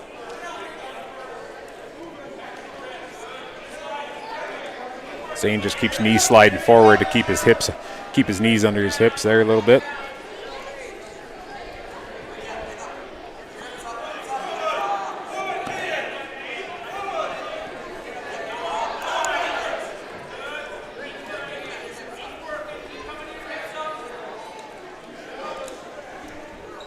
.53 to go here in the second period. Zane's got to try to score here.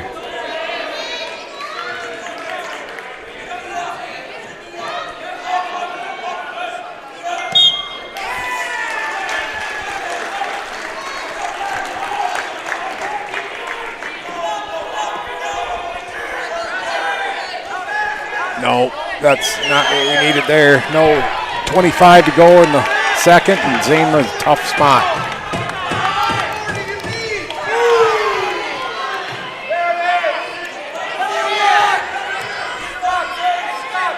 That's the. Yeah, he looks pretty flat there to me. Ref wanted to just make real sure. Bummer. 3 minutes, 50-second fall.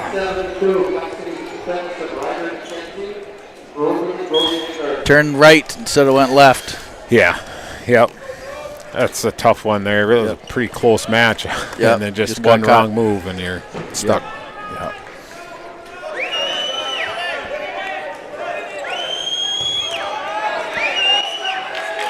189, Gobblers are going to be open here.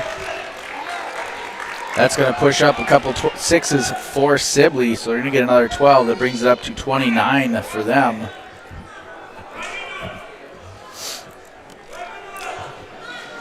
Yep. So we're going to need a match out of Gully here. For sure. Rough night, but a win seals it for the Gobblers. Actually, even a loss by a minor decision would still seal it for the Gobbler. No, it would not. No, it would not. We just need a win. Period. Yeah, we need any kind of win from Gully would be great right here. Lucas Schulte is who shows at for Sibley at 2:15.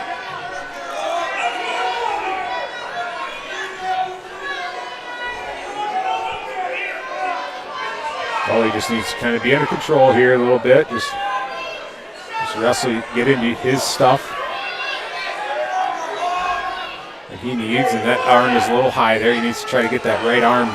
If anything, just go over the top and then hook it. Yeah. Wait, there you go. Hook it in tight. Try to get them both in. Yep. Crash them down.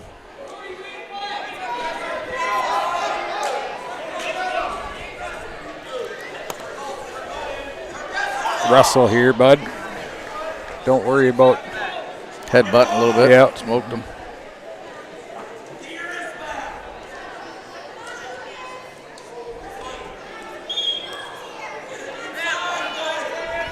Yep. Let's see. Stay in a good stance here. Try to keep his head lower than your head. Or your head lower than his head is what I should say. Yeah. Yep. 28 to go here in the first period. Battling with these two big guys at 2:15. Yep, Peyton's his wrist back.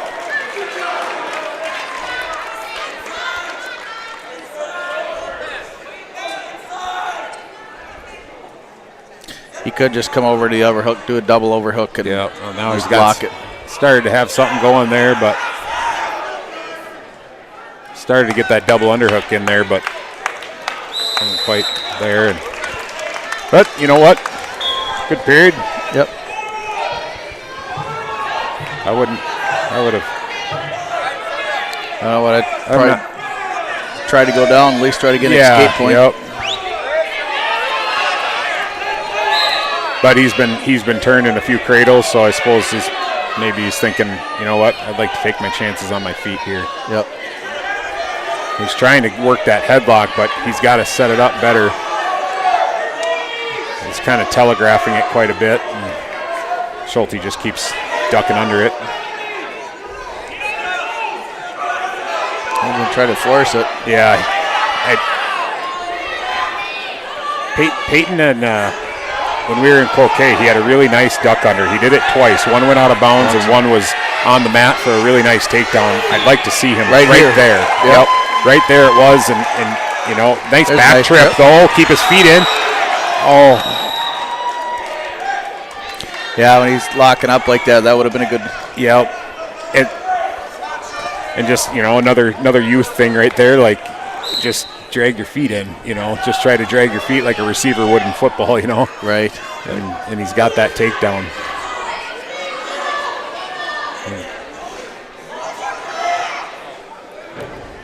He's not going to get it there, I don't think. Minute to go here in the second period. Here, still no score between these two big oxes. Yep.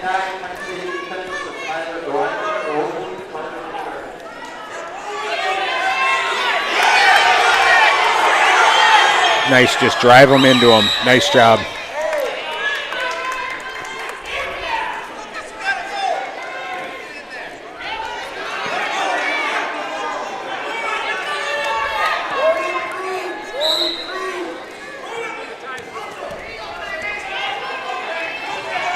There it is.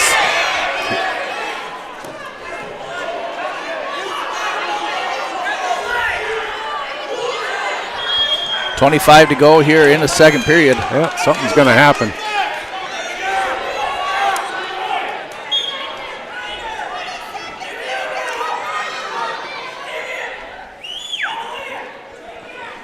Keeps trying to pummel into that headlock spot, but now he's giving up his leg, and that's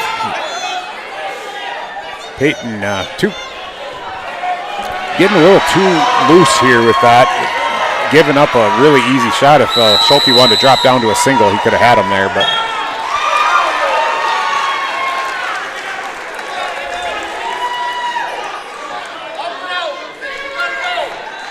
no, Schulte takes the down position, so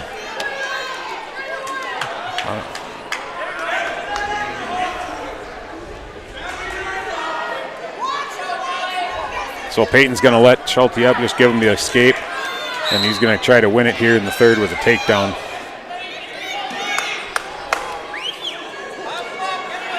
But any takedown will work. We don't need the headlock. We could use a duck under, a single leg, anything.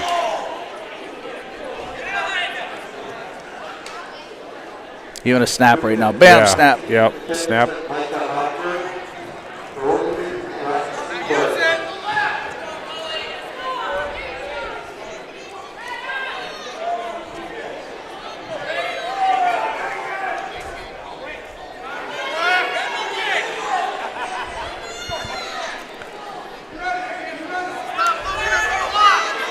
Like to maybe see Peyton jack him up. He's getting Lucas jacked up to standing straight up almost a bunch. Like right here, now if you could just drop to a single, or a double, like get him jacked up and then drop low and drive, and then less than a minute to go.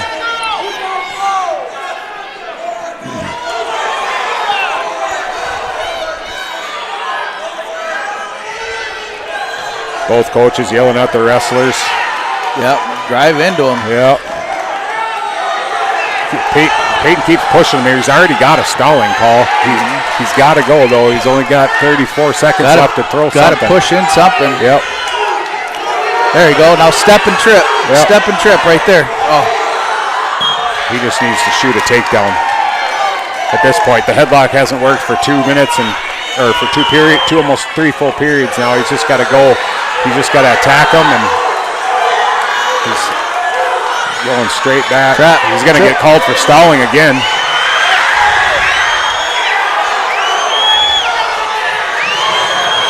He should be called for stalling again. He hasn't been, but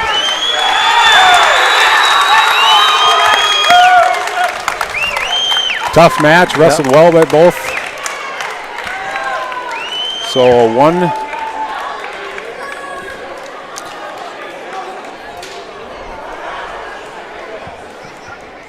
Puts it up to 32 for Sibley, 36 for your Aitkin Gobblers.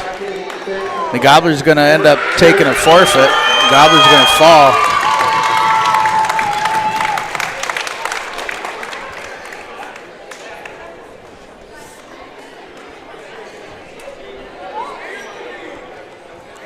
.32 plus 6 should be 38, right? I believe so.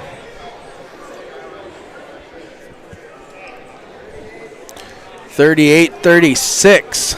Gobblers fall here again for the third straight time tonight to Sibley. Sibley pulls off a victory over Aitkin Gobblers here, 36-38. That was a rough last match here, but that not short of trying for sure. No, but, and he was getting there. I mean, when you try something for 2 full periods and half of or 3/4 of the third period, and it's just not there. We gotta switch it up. We gotta go to something else, and even just an outside single or drop down to something. Yep. At some point, we gotta counted get to 41 crashes right there on the right hand side by Gully. By Gully. Yeah. But that was good pummeling. Dan Stifter, Coach Stifter would have been pretty impressed with Yeah. that. He was big into pummeling, right? Just keep doing that with the big guys. Yep. And that was a full 6 minutes of that for sure. Yeah, we started every practice with that for about, it seemed like 3 hours we did it for, but it's probably only 4 minutes. But yeah. Well, the Gobblers go 1-3 tonight down here in Ogilvie. They travel to Foley next Tuesday night. And the Gobblers will be back here live on yourliveevent.com right around 6 o'clock start time, I believe. Not sure, but make sure you check out the website. Check out RJ Broadcasting for all the upcoming events. And if you're excited about doing any sports broadcasting, make sure you get a hold of Devin Kruger at RJ Broadcasting and try to get hired on, because we would love a couple more awesome people like Brandon and I to get out here and cover all Brainerd Lake sports for the youth in Aitkin Gobbler territory.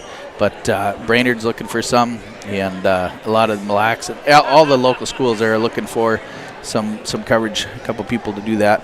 We always want to say thank you to all of our banquet sponsors too: the 40 Club, Aitkin Body Shop, Aitkin Family Chiropractic, American Family Insurance, ASAP Towing, A&S Windows, Bauman Enterprises, Bear Truth Ace Hardware, Bill Sportsman Service, Pluswood Distributors, Boyd Electric, Brightside Electric, Option Exteriors, Contractors Inc., Deerwood Bank, Dotzer Power Equipment, Double D's Custom Processing, Dutch's Electric, Everyday Builders, The Firm, Glen Storage, The Glen Store, Gavel Plumbing and Heating, Hascam Brothers Well Drilling, Hershey's Holiday Inn, Homevig Excavating, Host Construction, Jansen Painting, Jansen Auction Service, Jerry Hills Construction, Kaya Kokish Realty, Kern Excavating, Lag Construction, Larson Plumbing and Heating, Lewis Insulation North, Lidjaquist Sewer and Excavating, Lewick Construction, McGregor Print Pros, McGuire Mechanical, Midwest Machinery, Mike Williams Realty, Mille Lacs Mobile RV, Moritz Excavating and Septic, Morris Property, Pit Happens, Price Construction, Raisley Oil,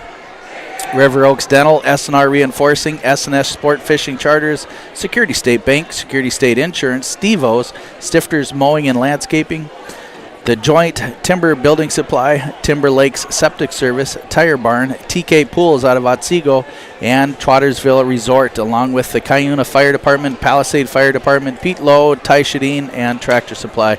Brandon, that was a lot of wrestling for one night there, yes, for sure. But, it was. Going back, the Gobblers filled all those lower weights there for sure, took a commanding lead, but little by little, the Wolverines of Sibley East came back through and topped the Gobblers, 38-36 final. Yeah, and I think it come down to, our strength is kind of at the bottom end of our lineup, and Sibley's is probably at the up top part of their lineup, so just the matchup itself was kind of not really in our favor. A lot of our horses kind of were at the bottom and took just forfeits, and that's the way it goes sometimes. Yep, and their horses were on top. Yep. We're going to have a couple youngsters coming out here and wrestling here. This is a JV exhibition match. Yep, this was Ethan Daniels for Aitkin. Okay. And they got a couple different ones, but I'm assuming it's probably Eli Melhop for the Wolverines, or Carlos Santos maybe. Let's go with that one. Yep. Yep, that's where you're just yelling. Come on, Carlos. Yep. Sometimes you just got to listen to the fans in the background, and they'll give it away.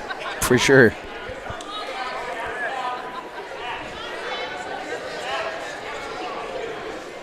Yeah, Ethan Daniels, a first-year wrestler, came over from hockey, I guess. So it's always good when we can steal the athletes from hockey and get them over into the wrestling room. Then if you look around the entire gymnasium here, the best thing in this basketball gym is the wrestling mat. Yep. So Daniels drops down. Nice single leg. Yeah. Gets his takedown here. He's got 41 seconds to go here in the first period. Now he can try to work up and try to get a pinning combination set up, but right now he's just happy to be on top. Yep.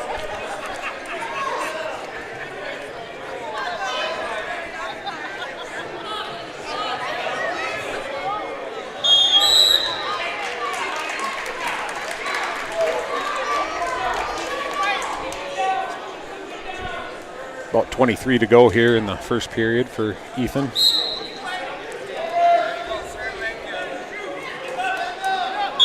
Getting just a little bit high, but yeah, gotta get that crossface down lower on the elbow, just above the elbow.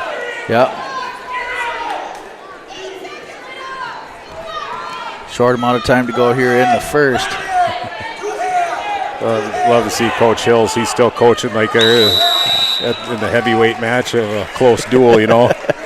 Yeah, it's awesome. He is one of the most animated, passionate people to get into coaching and just a leadership, lifestyle. Yeah, not just on the mat but off the mat for sure. He's just always supporting youngsters around the area. Yeah, it's awesome.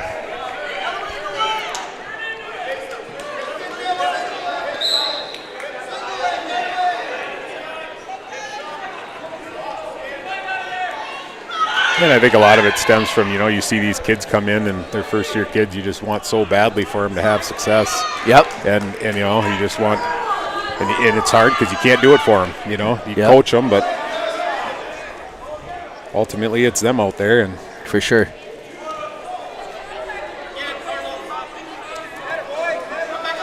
There you go, spin around. Nice job. Here he's got a cradle locked up. Yep, he gets hip to hip there, and going the wrong direction. Yeah, there's that looked like it might have hurt. Yeah.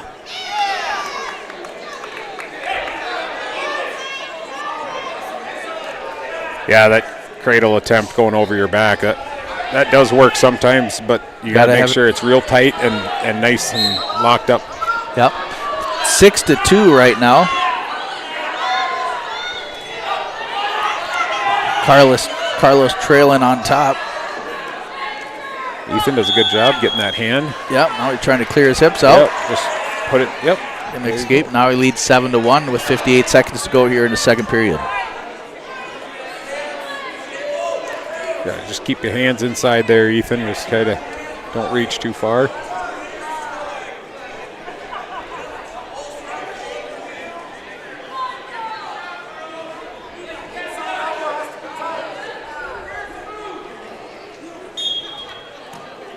Again, no Gobbler girls wrestling tonight. No opponents for our Gobbler gals, so they take an easy night tonight. They'll be back in action in Foley on Tuesday. Carlos in on a nice single but a good scramble there by Ethan if he can get his hips out behind him. He gets caught. 10 seconds to go here in the second period.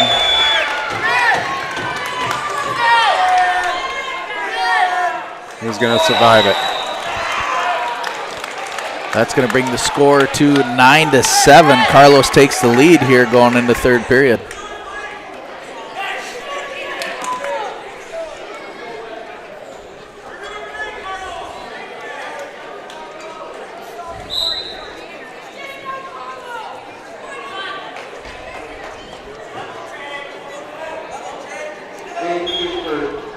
Yeah, you guys, there you go. I was just going to say, if you're having trouble getting that wrist out, you just take your other hand and just pop it off. Pop it off. Yep. And then that's what he did. Yep. There he drops down to that single. Just got to wrap it up. Now he's got it. Going into the high crotch. Yep, just reach across. Yep. Off the mat they go.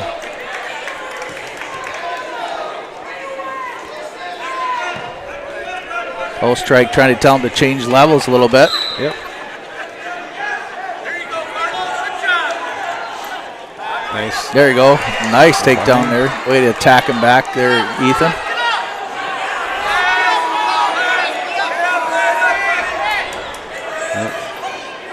You had the opposite headlock there, kind of. Yeah.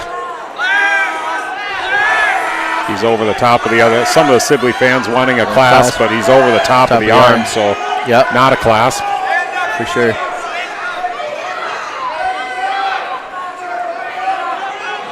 He goes under the arm and then holds it, then it's a clasp. Yep.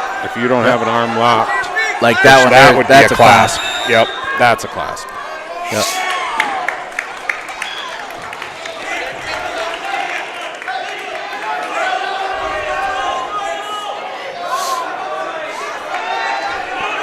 (10-10) here, 46 seconds to go with these youngsters here in the third period.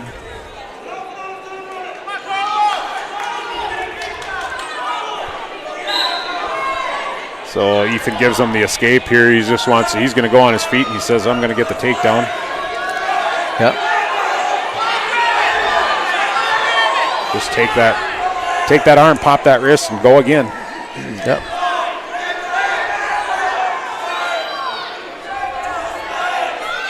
There he got in. Might switch to a double maybe there. Off the mat to go. Carlos gets warned for stalling. Probably not enough time to get another stalling call out of him, but you're going to have to get the takedown. There he got in deep.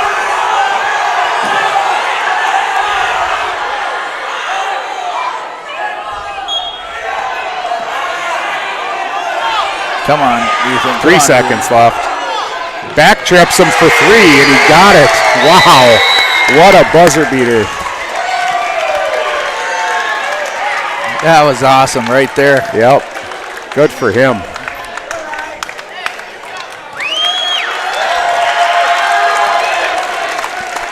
That was pretty cool. Yeah. That's awesome for the young guy. Yep. And here we got Drake Thole. This might be Eli Melhop here. Drake tried to get in that quick shot. Yeah. With a early takedown.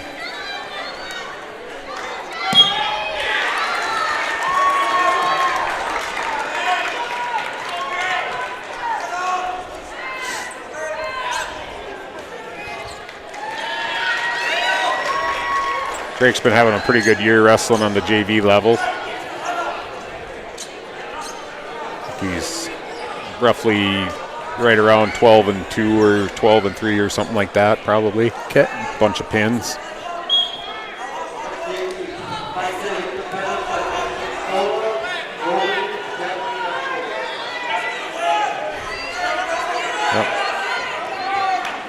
Nice hips. Yep. Oh, almost got it over. Yep. 55 to go here in the first period. I want to say thank you to Enbridge Energy for bringing the sponsors, or being the sponsor to bring the energy for our big Enbridge Energy wrestler. Yeah, yep. There we go. Trying to, well, I'm getting a little bit tired. Yeah. It's been a long night here in the gym. Yeah, for sure. We got 3 of them that we'd like to mention here. Rylan Moritz, Weston Killinan, and let's figure out who else. We got to throw one more in there. We got 3 of them for the night, but yeah, I think. I think Andrew Hutterlick wrestled pretty well. He had a major decision against Ogilvie. Then he came out with a quick pin against Sibley. So we'll put Andrew down there. Back on there for sure. Yeah. So we had those 3 Enbridge Energy wrestlers of the night, 1 for each matcher. Again, Rylan Moritz, Weston Killinan, and Andrew Hutterlick. All 3 of them will receive a new Enbridge Energy I Bring the Energy t-shirt as soon as I get a couple more printed off, but we got quite a few of them to go. We'll get 1 to every match. I'd like to give one even to some of these youngsters here that are, like that young man that just won his at the buzzer beater takedown. Ethan Daniels. Ethan Daniels. I wish I had some small ones like that, but I have to go to the toddler section, I think. But, yeah. Eventually, but man, look at the energy these youngsters going. Yep. These little guys, they got a lot of energy. Yep.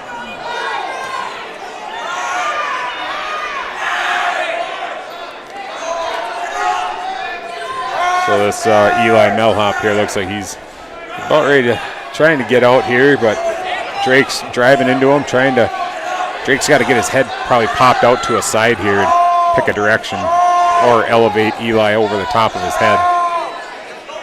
Yeah, he's just got to lift up his head. Yep. Minute 12 to go here in the second period. Be a good Granby roll opportunity right here if Drake. Eli gets the reversal. 3-2. Drake still leads.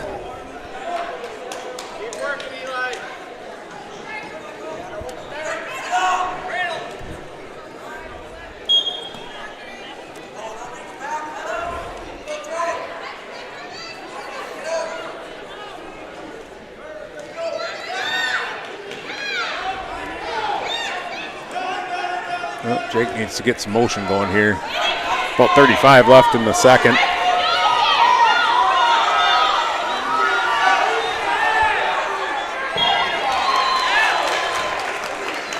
Drake kind of wrestling with his head down here. He needs to keep his head up and keep moving. Keep moving here, yep.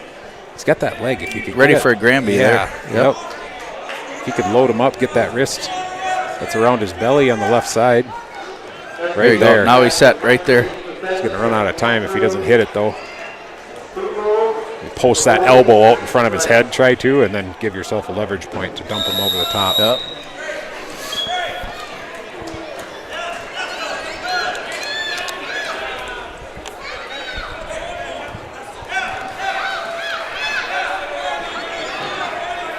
I think they got to fix the score up there.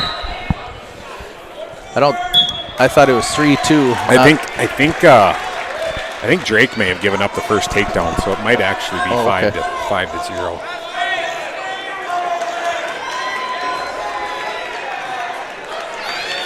I think Drake was in on a shot and almost had it, and then I think Eli broke it and got around behind him. Okay. Well, he takes the lead now, 8-0 over Drake.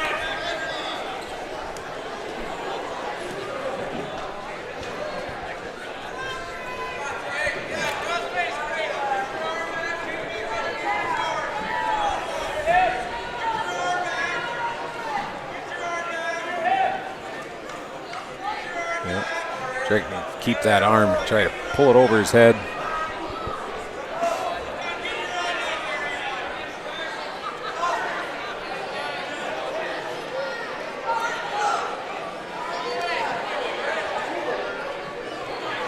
There he goes. He's working on it. Trying to get that arm over the top of his head.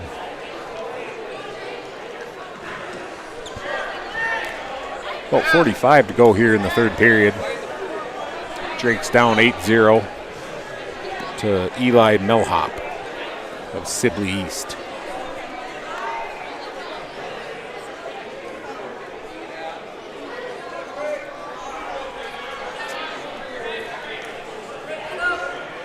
Looks like we got one more youngster to wrestle after this, and that might be the night.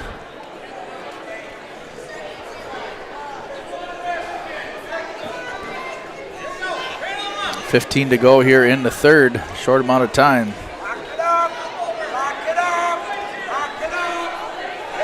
Drake trying to fight off the cradle. Yeah, didn't give up any near fall yet.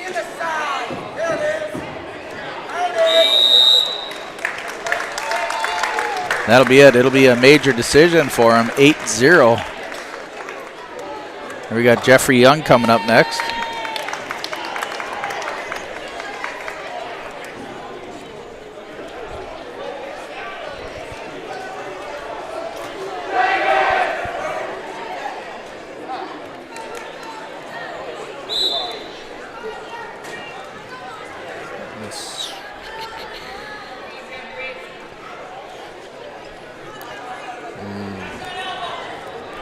Jeffrey Young for the Gobblers.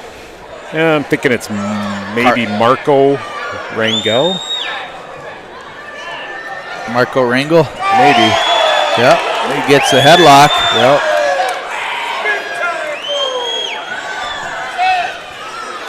Yeah, Jeff needs to try to chase his hips here. Try to take that left leg and throw it over Marco's left leg. There's a. Yeah, he's pretty flat there. That's pretty flat for sure. Yep. So now, yeah, he's keep chasing those hips. Keep running. Almost like you're running on your side. Yep. It's flat. That's the fall. Been there every day, looks like, the way he gets up there. Yeah. Man, that's awesome. Yep, good for him. Yep. Jeff gets schooled on that one. Yeah. Anyways, I think the Gobblers are going to be able to shake hands finally with the Wolverines, and we're going to go ahead and call it a night here on yourliveevent.com. This broadcast brought to you by Aitkin Wrestling Club and all the banquet sponsors that I mentioned over throughout the night here. We greatly appreciate all of them. Again, Gobblers go 0-3 tonight, falling here to Sibley 38-36 there on the Lax Energy scoreboard for the last match of the night. On behalf of everybody in Aitkin, we appreciate all the Gobblers support that we get throughout the nation here. It's awesome to see you on yourliveevent.com. Lance Bauman, Brandon Perrine will be back in action next Tuesday night as the Gobblers travel down to Foley. Be square, be well, and keep smiling, everybody.